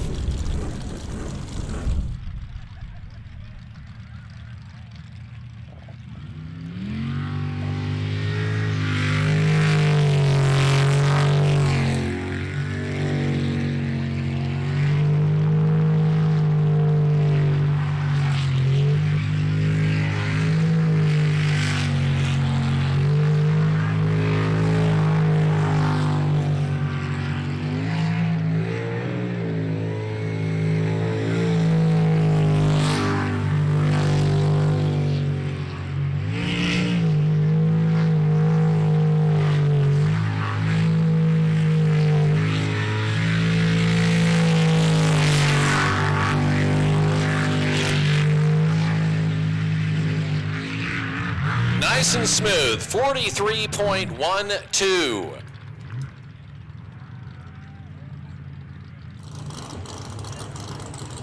So Stephen Church gets a great run. With Cole Patrick and Scott Dwyer in 151A. Cole was able to bring a 45.24 time in the second qualifier, DNFing in the third.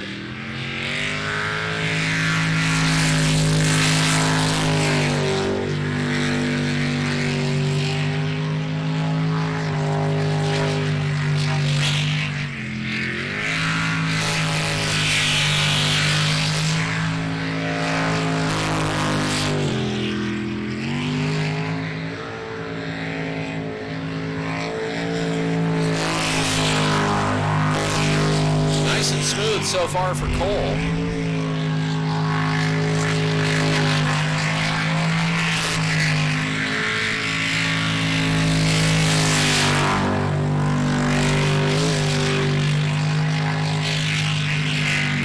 And it's good.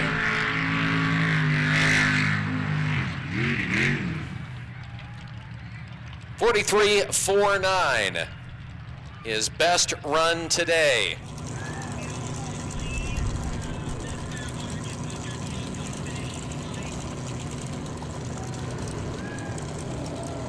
So right now, in boat 151, Cole Patrick driving his dad's boat, Kyle Patrick, and they're racing the same boat. Cole just put down a 43.49, which is the fastest time in the boat so far today. So let's see how Dad steps up a little bit later on in boat 151. 47, our Gold Rush boat. Darren and Ashley Swindoll. The Swindoll crew. Whole family comes en masse to the races.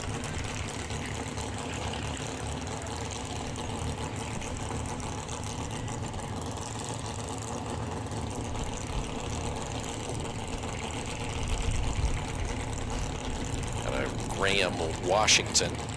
National Marine Exhaust, Modutech Marine, and Honest Performance. All sponsors for Bandit Racing, and Darren and Ashley Swindoll.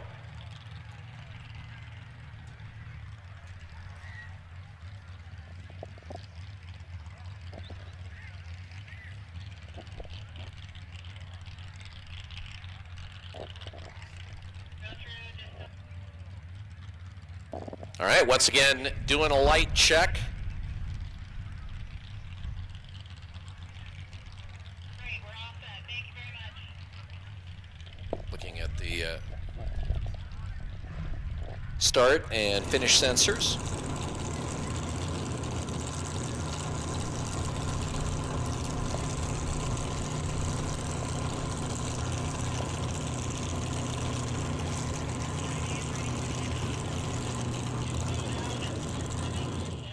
So both 4-7 on the way.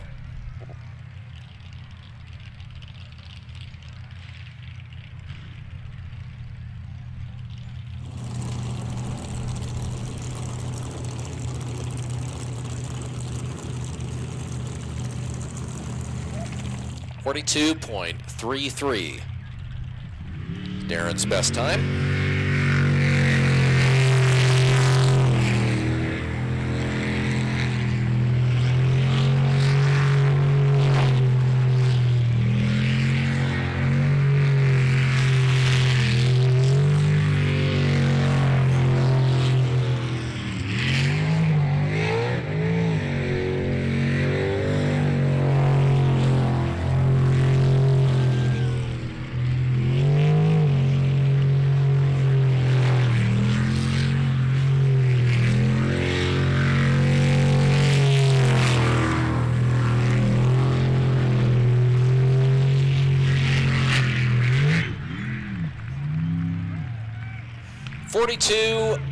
.79.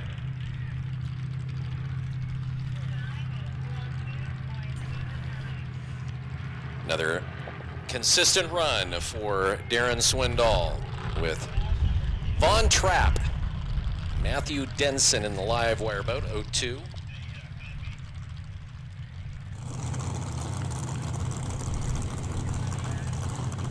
For a number of years, this boat was raced by a guy named Paul Garr out of Sequim, Washington, who decided that he was going to give up sprint boat racing to fish all summer. So Vaughn, his longtime crew chief, taking over ownership of the boat.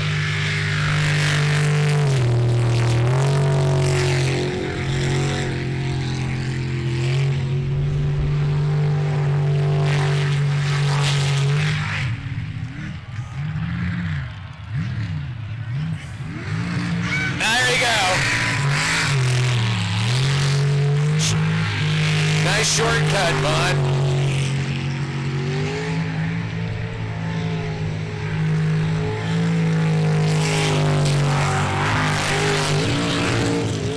Can he do it again? Yep.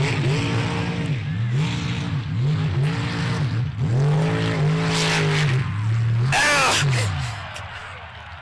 Couldn't do it the third time. All right, give him a round of applause for sticking to it.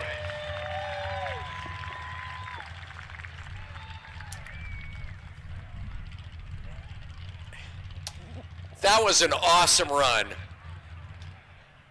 Would have loved to have seen him finish that run. That would have been epic.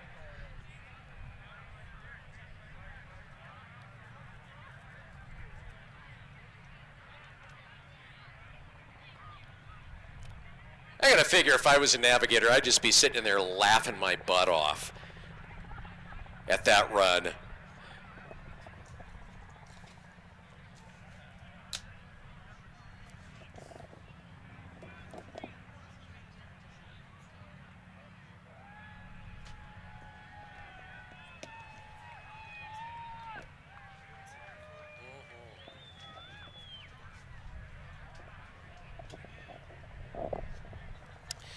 So they'll give him the push out.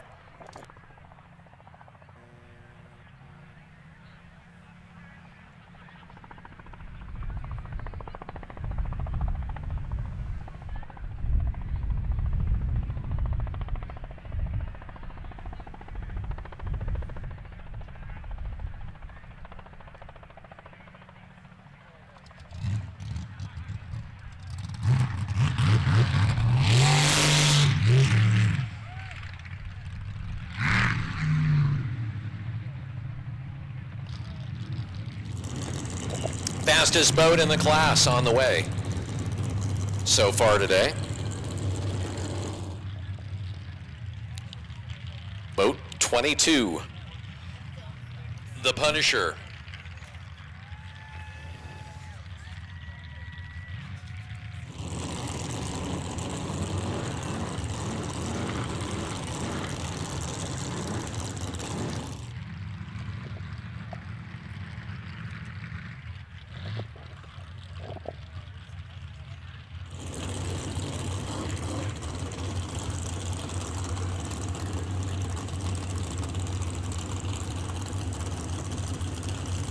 One of two boats today to break the 40-second mark.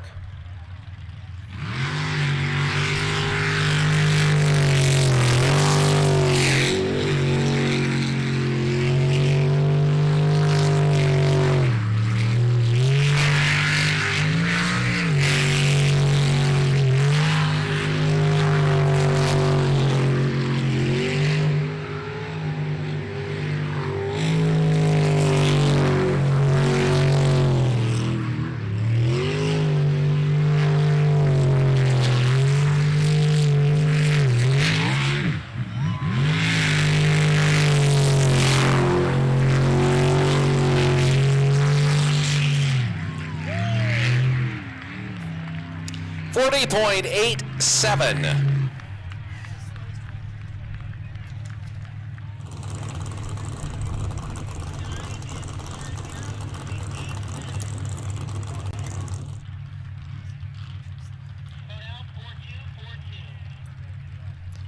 With 42 on the way, Dan Hatch, Wendy Wright.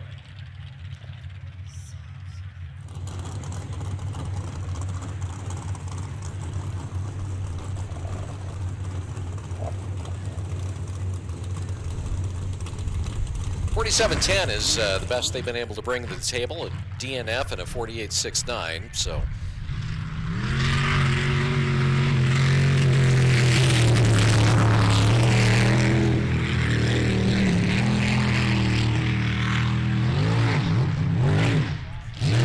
Oh, that sounds not good.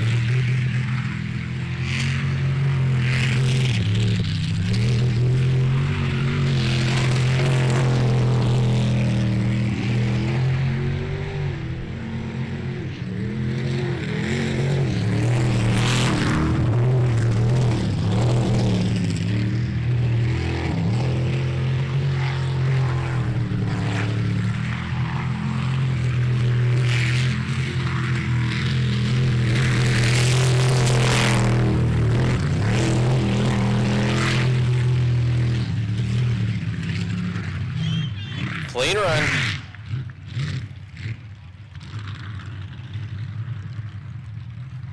.50.83.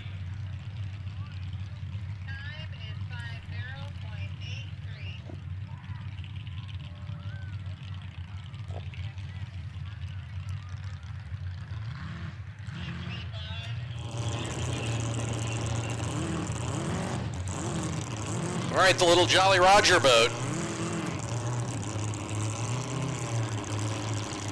which after that big deep flip that they had done earlier in the endo is back in the water. They did that in the second qualifier. They skipped the third. So boat 625, Jolly Rogers, Ken Wurst at the wheel, Wendy Wright in the navigation seat.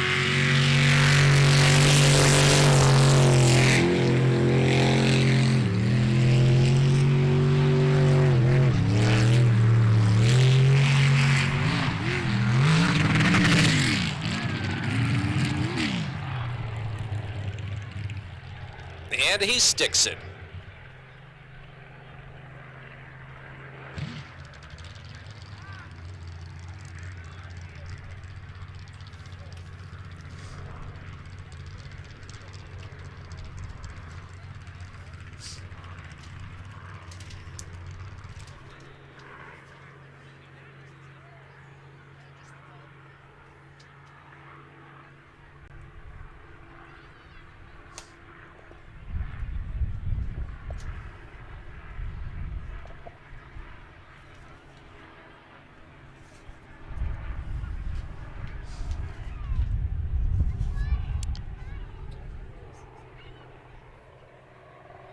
Well, if you're in the Liberty Lake area, stop by All Sport. If you're a fan of motorsports, including street bikes or dirt bikes, ATVs, UTVs, maybe you want a scooter or personal watercraft, even a generator, you're going to be able to find it at All Sport.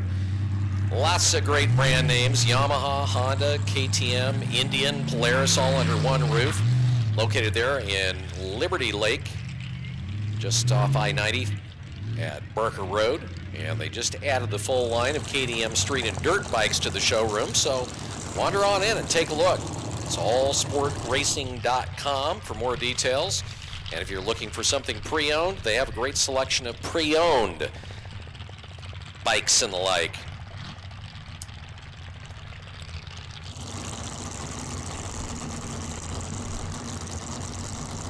If you're doing a little bit of screen printing, also check out Greenboro. They're the official screen printer and embroiderer for Webb Slough, and they do great custom designs. They've got in-house customized screen printings as well as embroidery with a small team of dedicated employees. Just visit them in the historic Hilliard neighborhood of Spokane or online at greenboro.com. Check them out for your screen printing and embroidery projects. Why not? Why not? Sandy Whalen.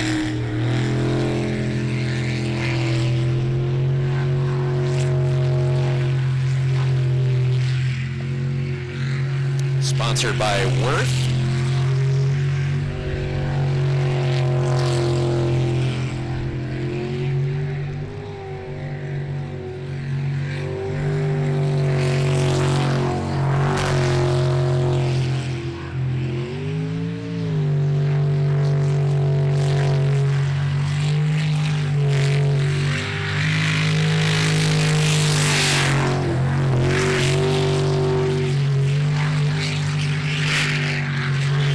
And a clean run.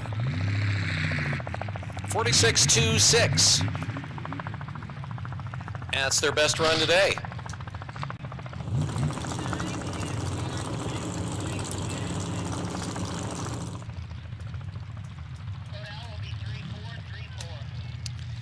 Well, 34 on the way, and that is our local guys. Skylar Smith from here in St. John. Marshall Boffel in the Wave Digger. 42.52 was their fastest run.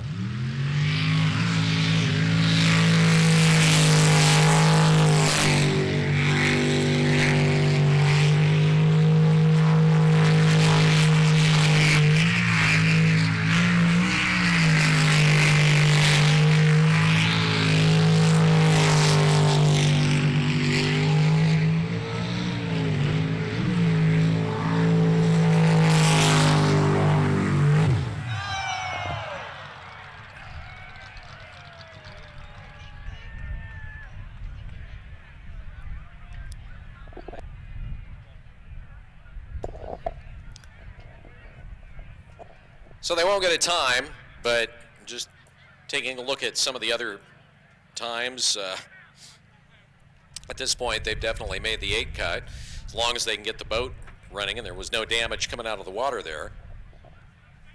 It was a pretty solid smack they took. Safety crew getting them back in the water.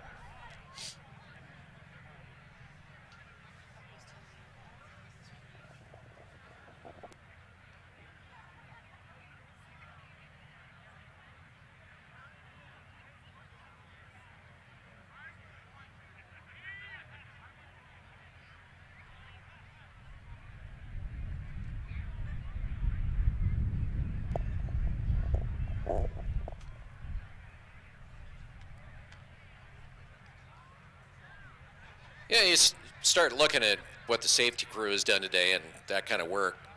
I'm thinking these guys would make a good rugby team. Their scrums would be awesome.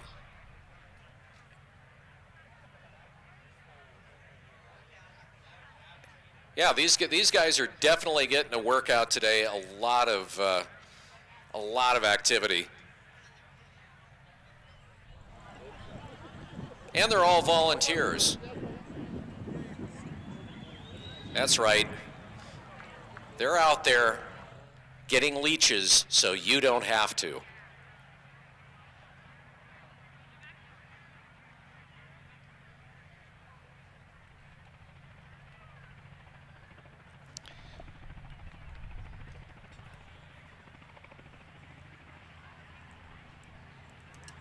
4 more boats in the 400 class. And then we will switch to the Unlimiteds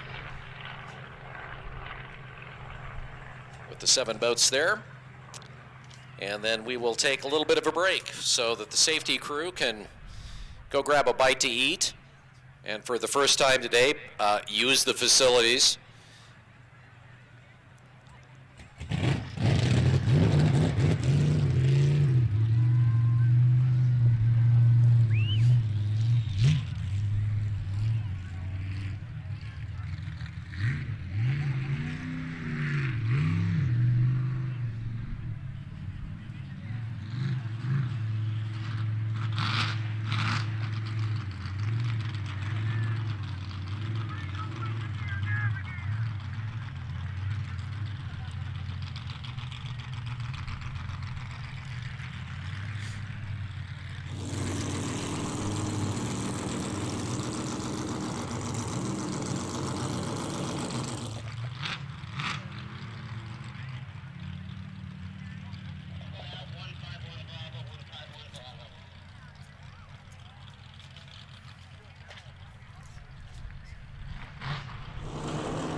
$151B. Kyle Patrick from Albany, Oregon.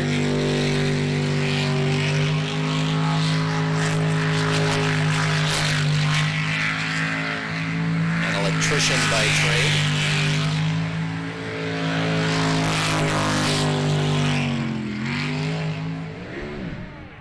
Oh!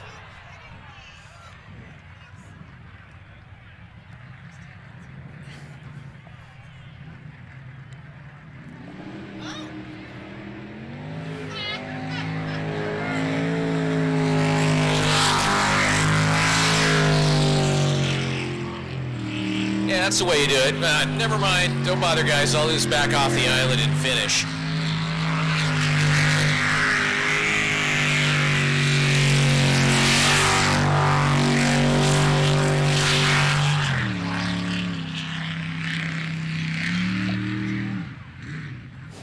Clean run.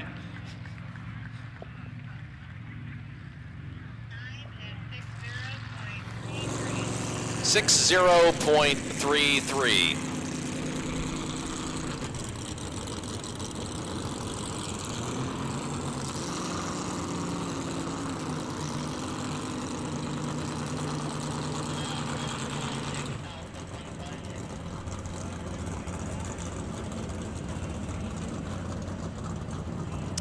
With a 156A on the way, Rondimo, Lisa Bowman.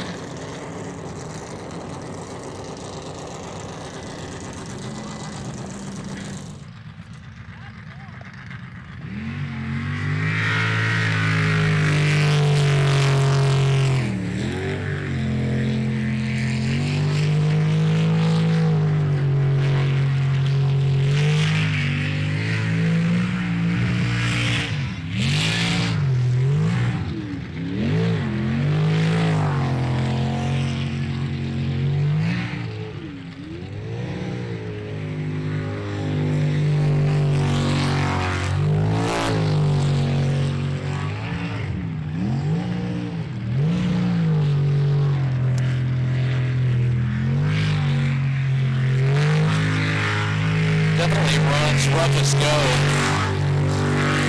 on the day. Still keeps it in the water. Still gets the time. 48.5.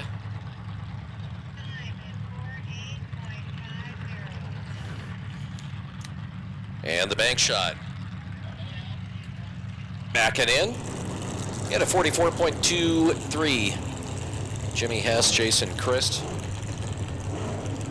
Jason getting a lot of seat time today as a driver and as a navigator.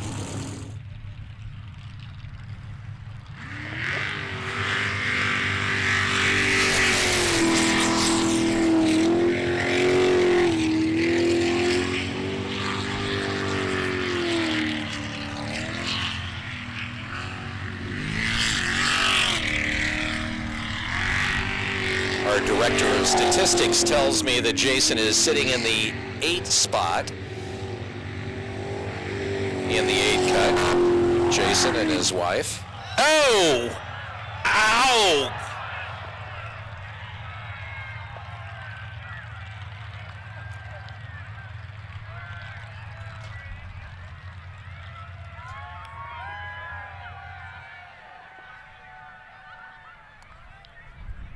Well, looks like we've got some hands up. Safety crew, are those guys okay? Can you give us a hands up if they are? Yeah, they're okay. Is somebody actually trying to hand them a beer?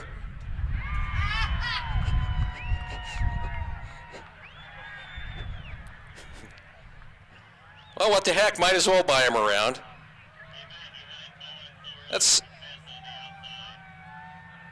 Yeah. Again, a need for bullseyes on the hay bales. Looked like another one hit just about dead center.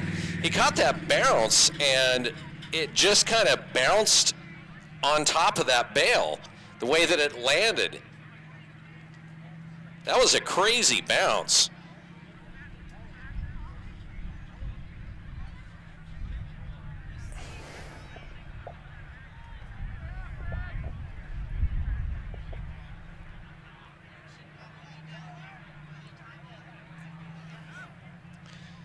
So everybody kind of standing around right now looking, trying to figure out what they're going to do there. Back into the boat, that jet. The jet looks like it's well buried in the soft dirt over there. And we see the tow guy shows up with the trailer.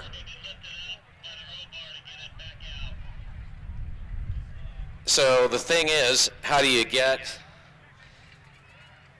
the boat off the bales so you can get it on the trailer?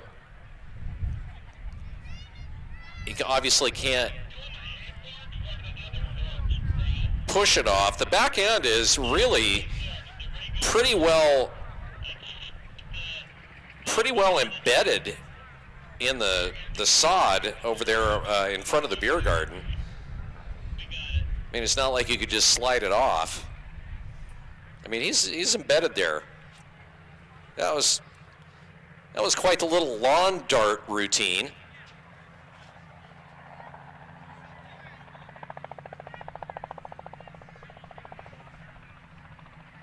And they're out of the boat, just kind of staring at it. Ha! The navigator's over there bowing.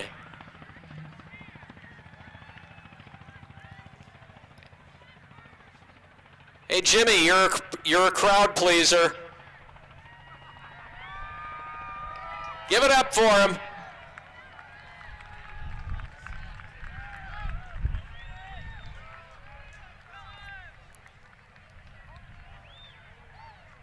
And so, we have a bit of a pause.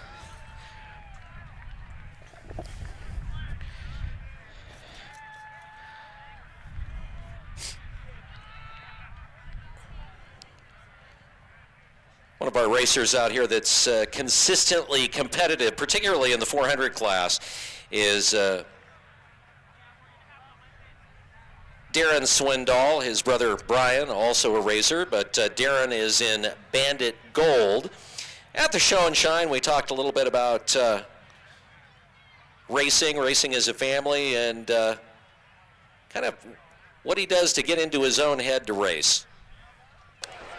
17 boats in the 400 class, probably one of the most competitive 400 classes we've seen for a while.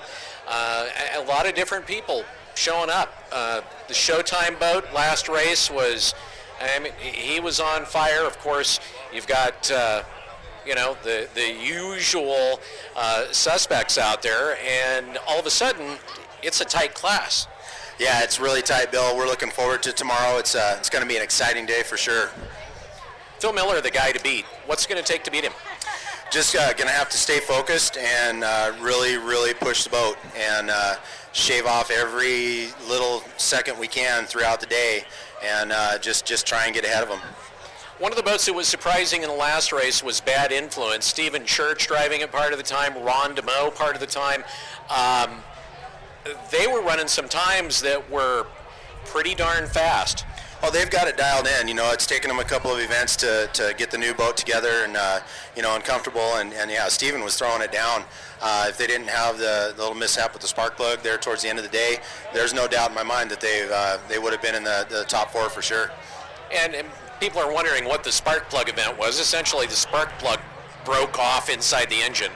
Yeah, exactly, and I'm not sure what caused it, but they were having issues with it a little bit, and then they figured out it was just not worth trying to tear down and get back together in time for that event. But no, they're going to be a real big competitor here at St. John.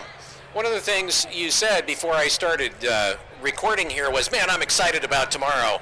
What's the excitement other than just a day of racing?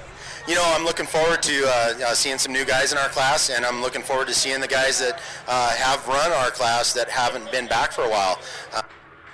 All right, Darren Swindoll, we may listen to the rest of that later. In the meantime, you may be wondering, why is the big green tractor out there, the big green John Deere, the big giant toy-like massive tractor?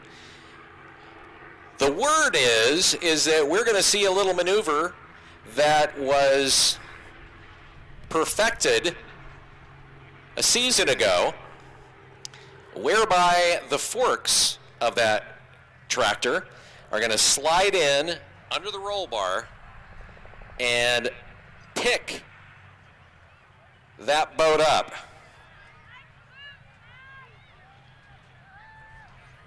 So everybody give it up for Tractor Boy Matt. Yay, Tractor Boy!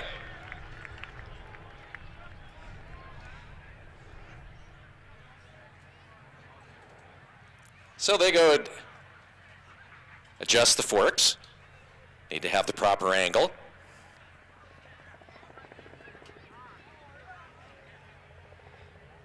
Yes, it's tractor time at Webb Slough.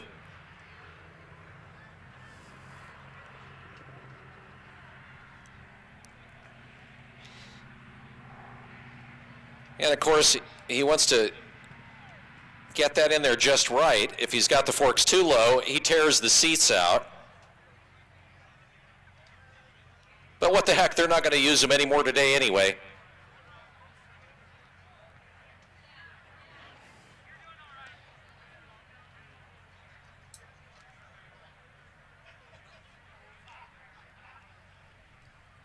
So it looks like he's got the thing set under the roll bar.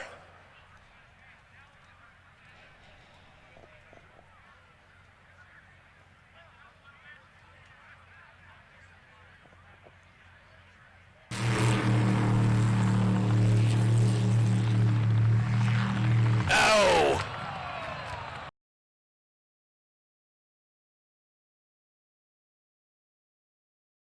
Is he dealing with the fact that the back end of the boat is wedged pretty well into the dirt?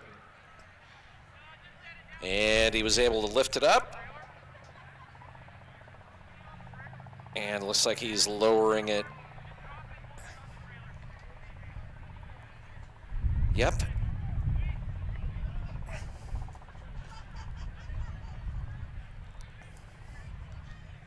And that would be so handy for wrecks out on the highway. Just pick the car up and move it off the road.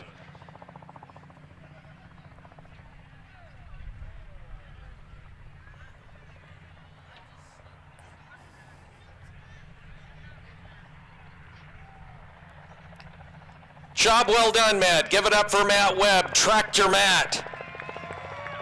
Our hero.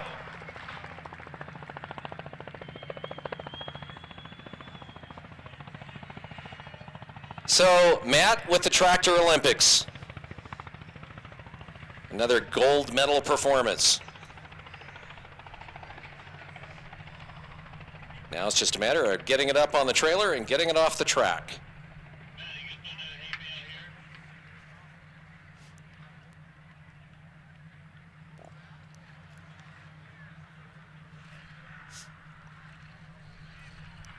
Yeah, Jimmy definitely messed up the hay bale. That hay bale is trashed. I'd be kind of curious to find out what kind of damage was done to the back end of the boat, particularly the jet. The jet can be the most expensive part of the boat. Thousands of dollars for one of those specialized jets.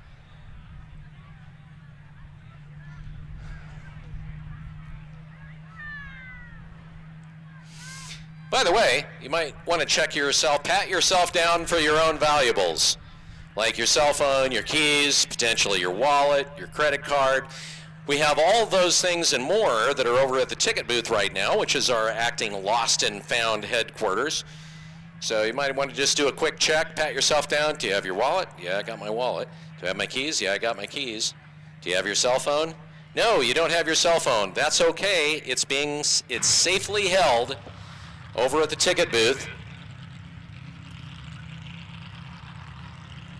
I can tell you, if you don't pick your cell phone up, all of its photos will be posted on the Webb Slough Facebook page.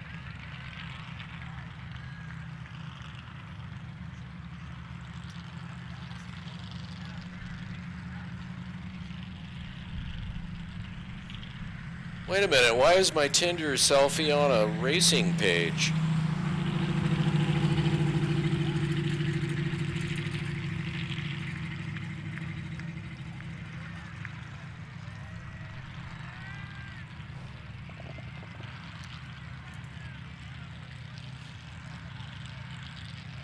Well, one more boat in the class.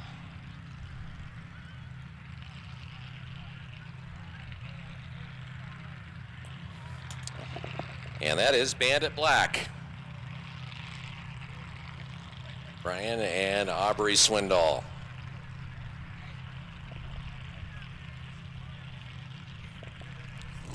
Doing a little bail replacement over there.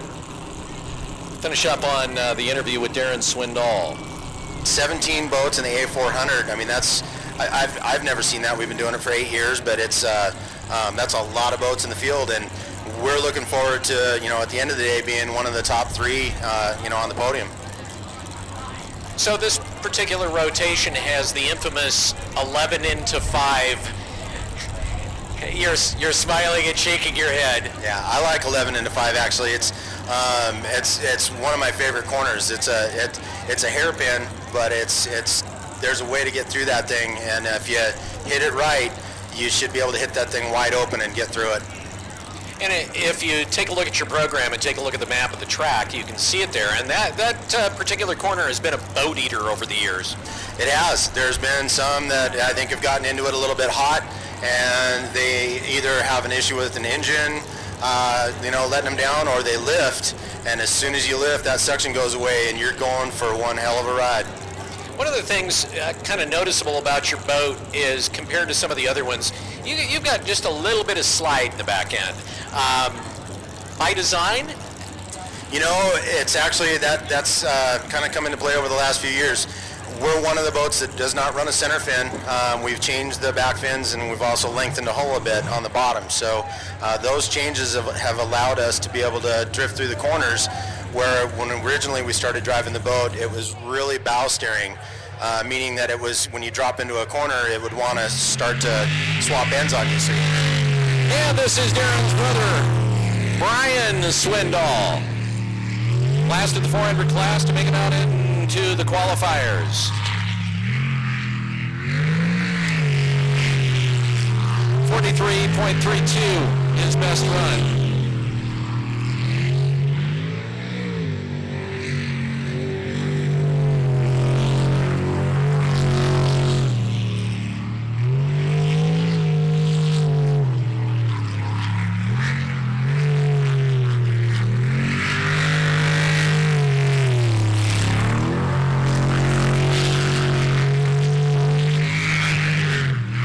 It's good.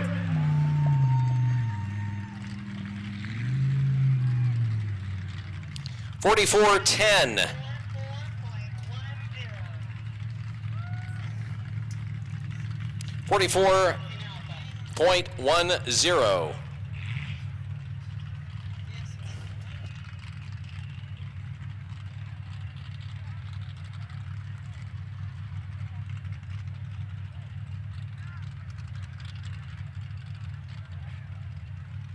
And it is our last qualifying run for the 400s, now into the unlimited class. 7 boats. Scott Saxon, Tater Reichert, Fat Buddy 13A. A 46.22 in the first qualifier and 2 wrecks after that.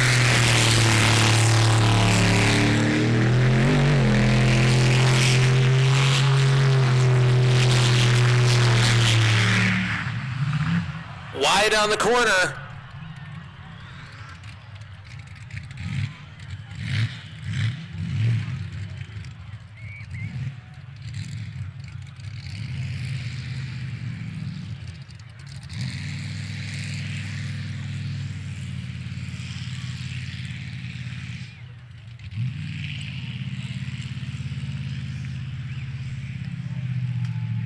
So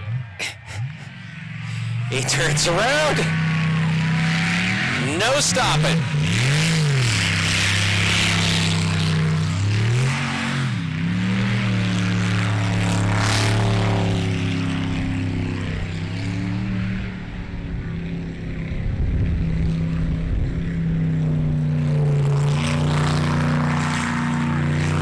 DNF.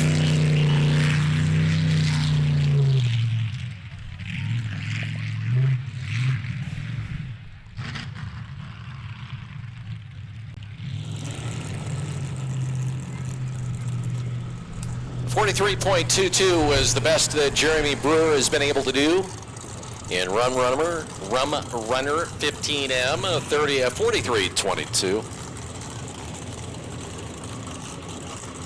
In his third qualifier after a couple of DNFs.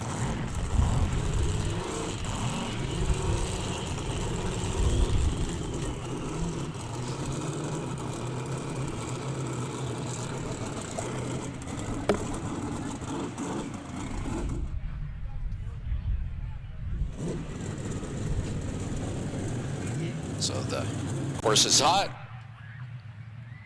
and he gets the green flag.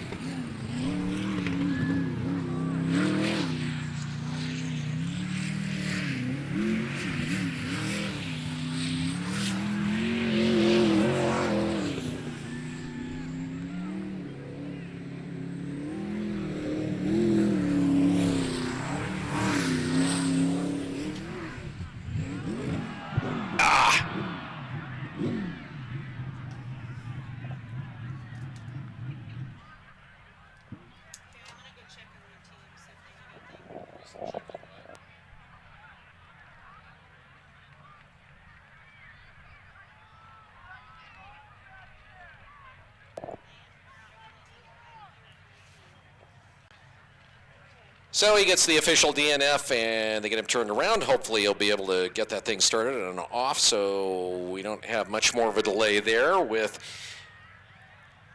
Sinister Bill spiraling about 4. Ready to roll once the track is clear.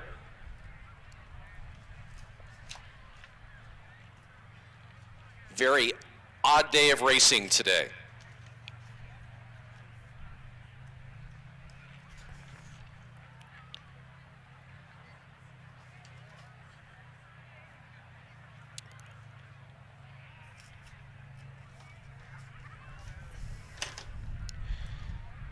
Check out Wilbur Ellis. They are supporting Webb Slough in the St. John community. They're your home for premier ag products and services with a local network of experts that deliver just about any kind of innovative solution that a grower could have. They're family owned, over 98 years of experience in the industry. Wilbur Ellis knows how to put customer needs first. For details, reach out to your branch today. It's Wilbur Ellis, Ideas to Grow With. Also, Star Rentals can save you a lot of time because you need reliability, and all of their rentals are reliable, serviced, Made sure that when you take them out, you're going to get a piece of equipment that's going to work for you, and their employees make sure that everything is done right. For fast, responsive service and no hassle billing, you need to rely on Star Rentals with 100 years of outstanding service.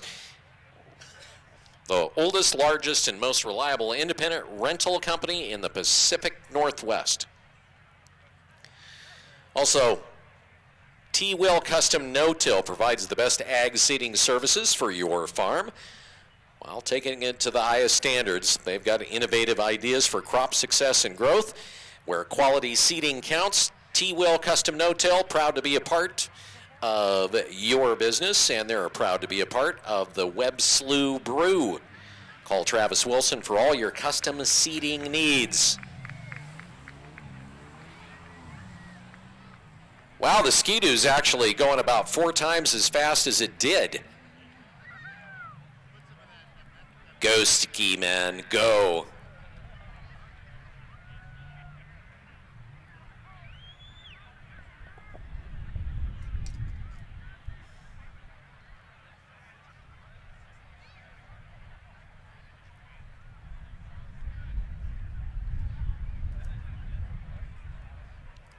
And if you're looking for family fun, head to Zeppo's Bowling and Mr. Z's Casino. It's family fun and a family environment in Pullman, Washington. They've got, of course, cosmic bowling and all sorts of things that will not break your family budget. Zeppo's is 100% smoke-free, too. Check them out in Pullman at Zeppo's.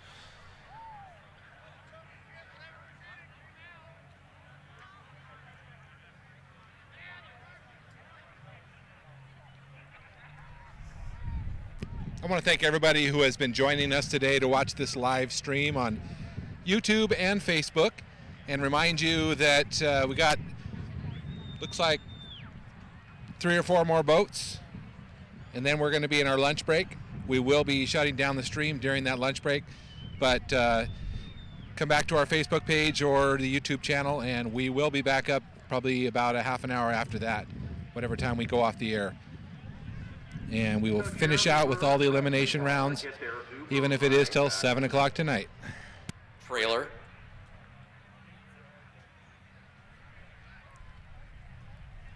Yeah, when you need your boat towed, you need Ski-Doo Uber. Find them on the Uber app.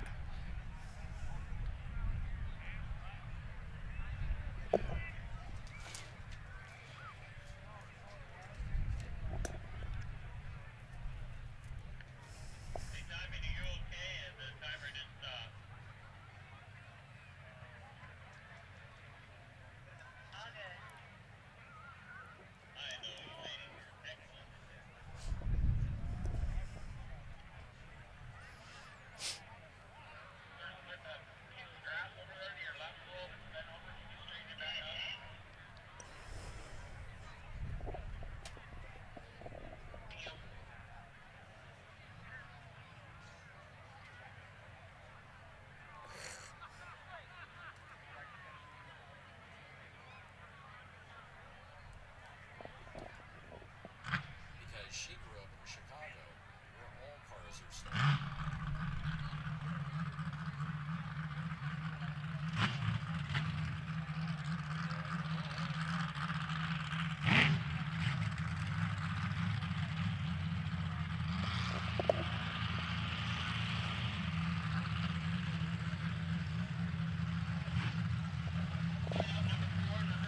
Boat number 4.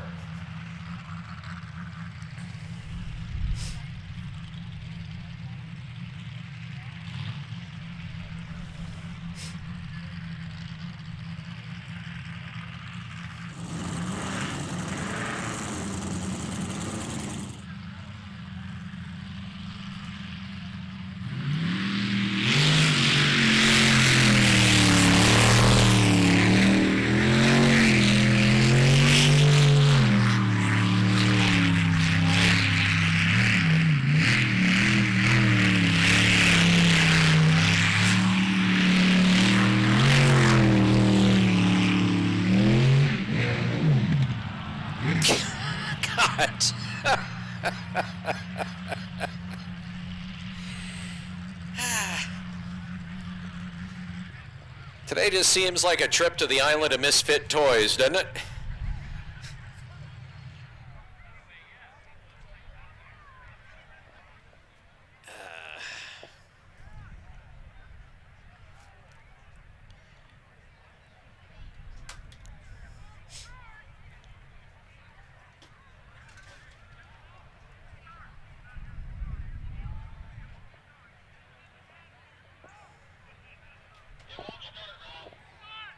I'm pretty well positive that at least half of those safety guys are thinking right now, God, I volunteered for this? I volunteered to spend my day doing this?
All right, now the time to start laying down wagers as to whether the next boat will stay in the water or not.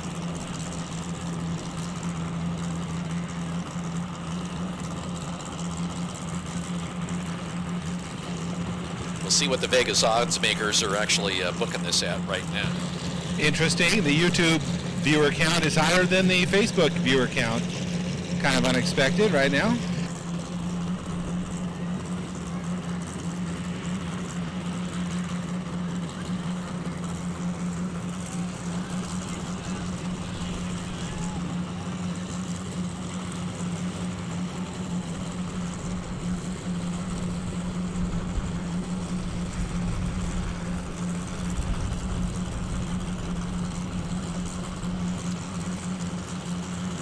Dennis Hughes, overkill. Fastest boat on the track. Getting ready to come out.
was a great run, and he missed a corner. Did not finish. DNF.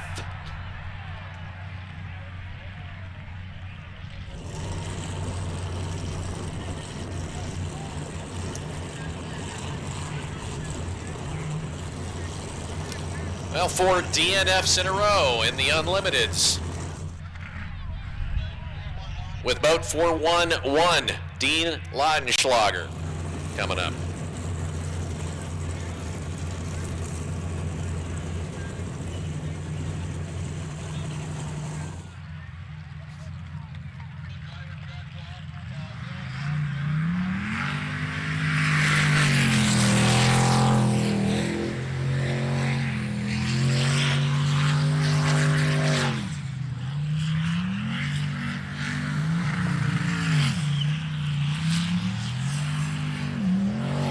Dean Lautenschlager is out of Lewiston, Washington. He's a glazer.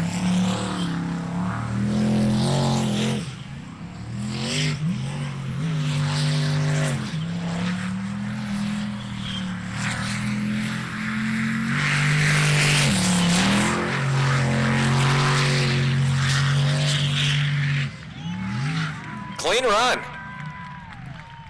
42.57.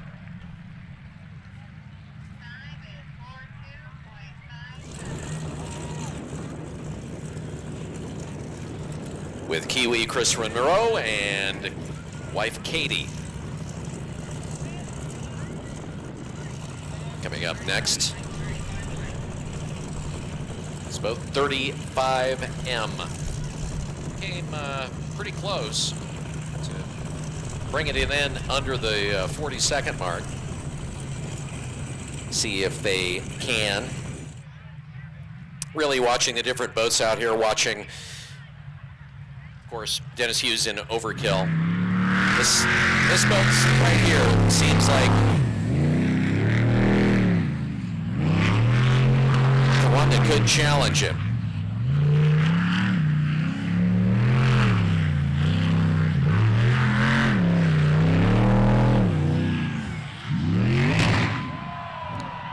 Or not.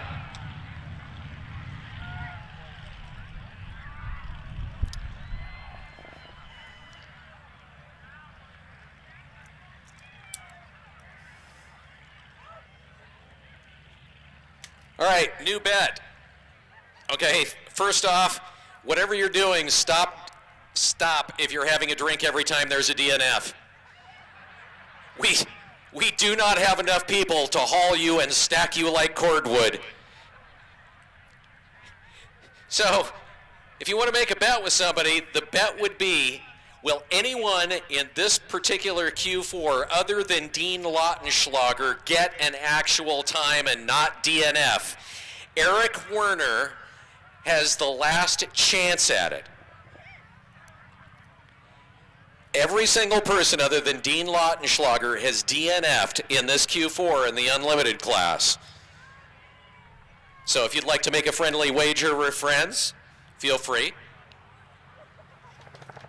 Again, stop drinking anytime somebody gets a DNF. This is now a health warning.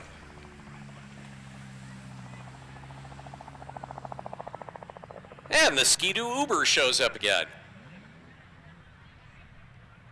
Make sure to tip your Ski-Doo driver.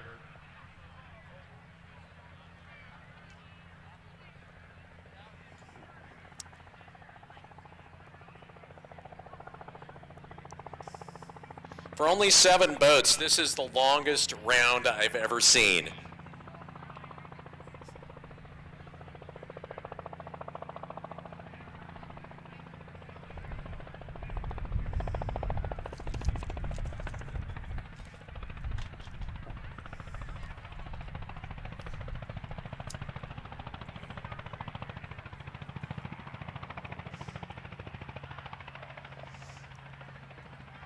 So Eric and Nicole Brown, his longtime navigator, are sitting over there in their boat right now on the start channel. And let's everybody just nice and loud say, "You can do it, Eric!" That was really cool. It wasn't even in unison, but you could kind of make it out. You can do it, Eric.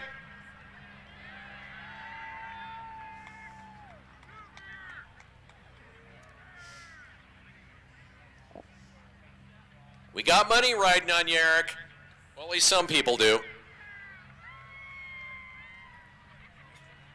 Yeah.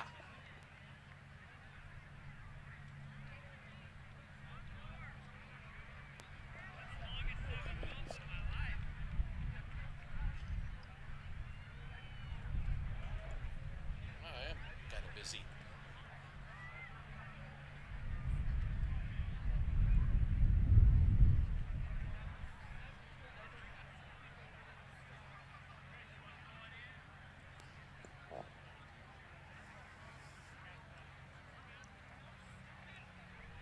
Tug services provided by a guy named Bob.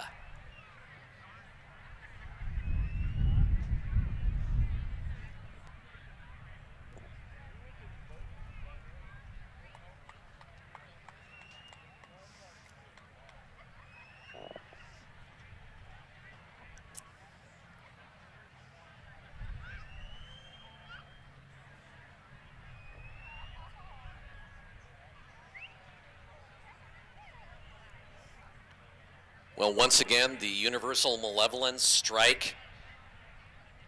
Will Eric Werner make it all the way around without DNFing? Will Dean Lautenschlager be able to say, hey, I won this round?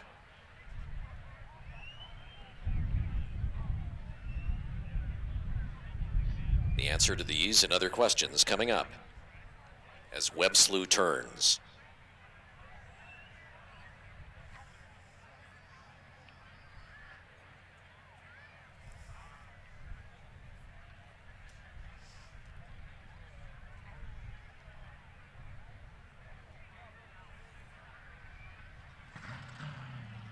All right, he's fired up, fingers crossed.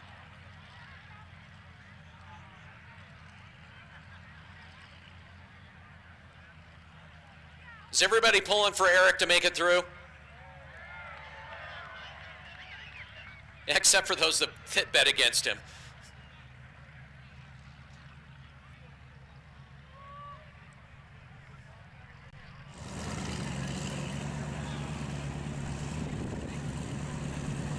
All right, we've got a hot track, safety crew in their places. Our hopes and dreams of a nation rely on you, Eric. Godspeed, Eric Werner.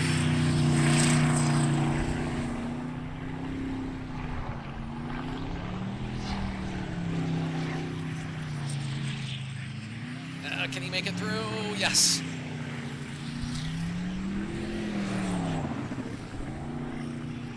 Making around the top.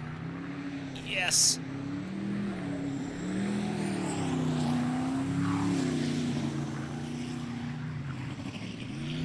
So far, so good. It's not like he's exactly putting his foot in it.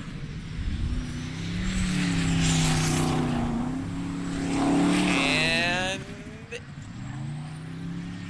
he did it. He gets the clean run.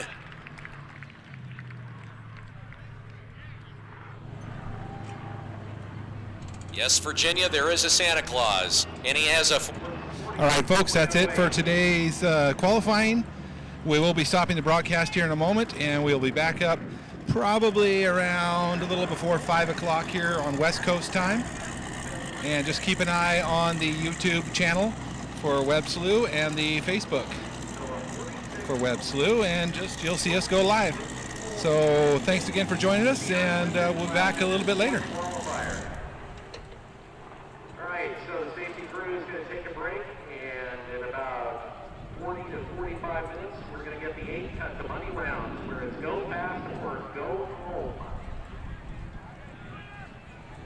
Brothers that's out here racing is part of the Swindoll team, the Bandit team. Brian Swindoll and Bandit Black, the boat sponsored by Heritage Distillery. BSB, one of their products, is of course noticeably imprinted on the side. Chatted with him at Show and Shine yesterday.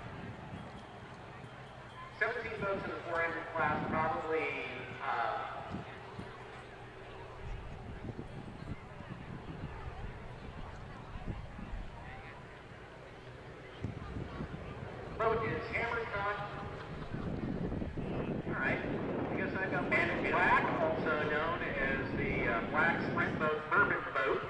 You can't spell black sprint boat without BSB. That's my word fuel back. Curtis is doing BSB. There you go. So, your last race, which was in Port Angeles, did you do a control-alt-delete? Did you clear the cache?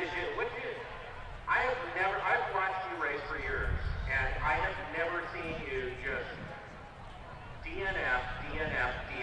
What happened? Well, we were trying to keep it fair for the rest of the competitors, and so we were keeping them guessing. So we figured, well, we'll DNF the first three, and then we went out in the fourth one, and somebody took a couple of sparkle wires off, so we were a little slow. So, needless to say, we got into the BSB a little bit early on that day. I bet.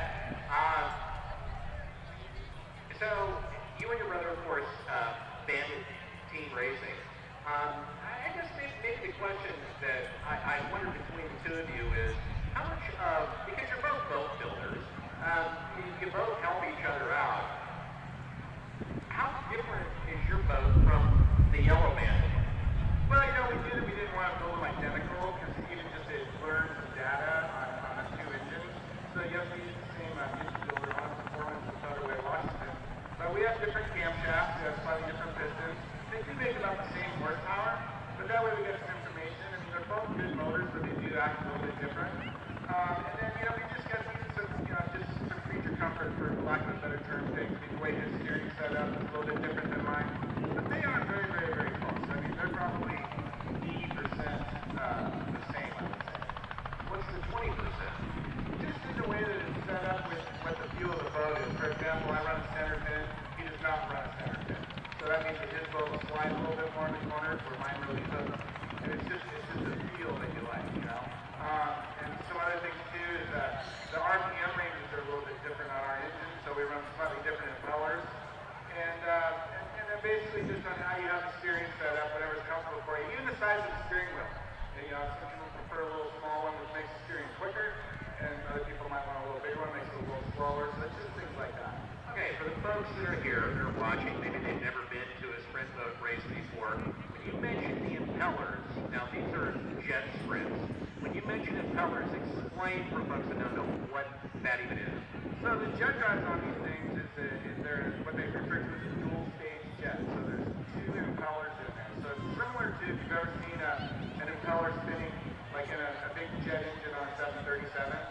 Kind of like that, only a lot smaller, obviously. So there's two of those inside that jet housing. And so as the boat's going around the track and the water's being forced through the bottom of the boat, those two impellers are taking that water and forcing it through the small nozzle. So obviously that creates velocity. It's not a whole lot different than what you do with your garden hose nozzle at home. How you can make it have a lot of velocity or not. It's kind of similar to that. And then we can control the opening on the nozzle to make it a little smaller or a little bigger, which also controls velocity, speed up, speed down, or even cavitation. So one of the things that talking to some of the other racers, and something that's really common here at Webb Slough, as the day goes on, the water, and you can see it, the water becomes a lot thicker as it starts roiling up that mud. I know a few racers actually will nozzle down a little smaller nozzle as that water actually gets thicker throughout the day. Is that something you guys do too? Yeah, that's correct. So we monitor that all day long, and we will nozzle down as the water gets thicker. We're one of the first teams that we brought out just this year for the June race, and it's on here now, is with our race pack data acquisition program that we have on this thing. We put a sensor in so that we can monitor the water pressure coming out of the jet. So over the course of the day, you'll actually see that you can tell the water's getting thicker because the water pressure out of the jet is letting you know that the turbidity of the water is not as thin as it was in the morning. All right, so have you made any changes since we saw you here back just before Father's Day? I studied the rotation. That's good. No, not really. I mean, we do have a slightly different setup between the two tracks because the Port Angeles track is physically bigger. So yeah, we went in and we put our setup into this track, which is a little bit different, referring to impellers, jetting, but other than that, I mean, really no major changes. We're pretty much ready to go. Well, Frank, hope you're going out there and, actually getting the runs in. I better get it in because my daughter is not happy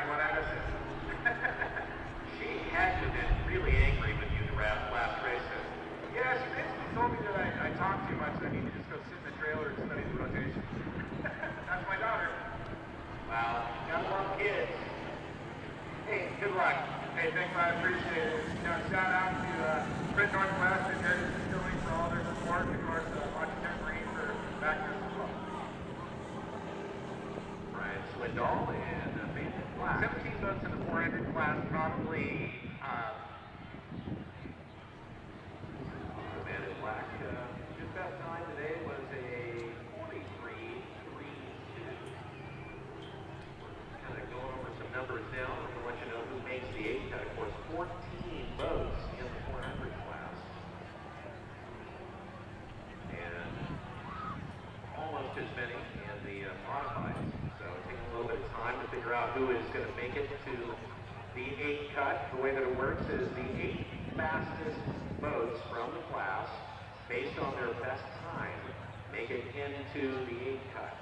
And then from there, they will race against each other, the 4 fastest votes. Then from those 8 will face off against each other. And the 2 fastest votes from the 4 will race for the finals. That will be the case for all of the different classes, the modifieds, the 8-400, and also the super boats, all of them, of course, following the same rotation around the track as we've seen so far. One of the things about the rotation is that the driver and the navigator are required to memorize this. They can't have, for instance, the map of the boat. They have to memorize it with the navigator, of course, giving hand signals, trying to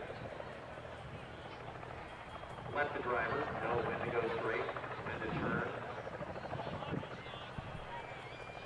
One of the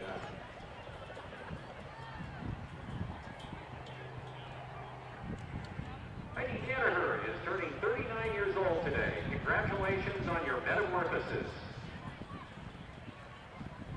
Happy birthday to you. One of the navigators that has probably one of the more challenging jobs among the navigators is Tadra Riker.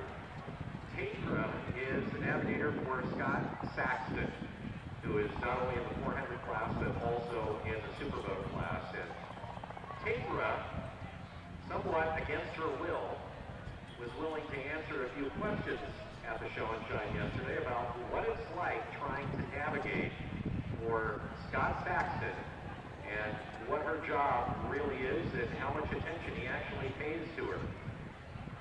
All right, Tadra, you've been a long-time navigator for Scott Saxton, who is a show in and of himself. First off, for folks that are wondering, well, what does the navigator even do? What exactly do you do? Oh, I sit there. Scott actually told me that he doesn't even see my hand. There's my nipple. So, you're over there and you're giving him hand signals where to go, and he doesn't even pay attention to them. Sometimes he does. Not often. It's witness could be tomorrow. All right, and as a navigator for Scott Saxton, who on any given time can be spot on or all over the place, you know, it's one thing to be driving and to have an accident. It's another thing to be sitting there in the navigation seat and everything goes wrong. Talk a little bit about that. Oh, you have to be prepared at all times for what could happen out there. He has jumped me over islands. He's put me into a fence. He rolled me at the last race. It just kind of happens fast enough that you always have to think about that that's going to happen to you. That's sweet. Sorry. How do your family, your grandma and stuff feel about this? Oh, Grandma was very upset. Very, very upset with Scott about the rolling. She was very upset when I told her I was getting the Scott's boat because of the rolling that he has had in the past. He tormented Frank. And Dad was excited. But grandparents were very upset. Scott had to apologize profusely for the roll. So did your grandma, I mean, what did she say to it? She doesn't really say much. It's more of a look that you get from Grandma. That look of what? Hard to explain. You just know when you've done something. What are those looks? The scary looks. All right, so you're going to be out there in the 400 and in the superboat. To you, which one feels like hooks up the best? Which one seems to handle better? Which one do you feel more comfortable in when Scott's driving? With Scott's driving, the 400 boat handles a lot better. The Superboat navigates a lot, it's got a lot more horsepower, but the 400 is definitely more censored. And Scott, I feel as the navigator Scott's more comfortable. I feel like he calms down a bit more in the 400. Just sitting next to him, you can feel what happens. So the 400, I'm definitely more comfortable in it, but I think he's more comfortable. Just because the handling is so long. That makes perfect sense. Well, you know, good luck to you guys. We'll see which Scott Saxon shows up tomorrow, and hang on for the ride. Oh, thank you. All right, we need to have the Boy Scouts make it to the VIP box exits. That would be our Boy Scouts who are out there collecting the garbage and bottles and cans today. Local Boy Scout troop doing that. It's a fundraiser for summer camp. Some of the Boy Scouts out there doing that. Make sure you thank them for it.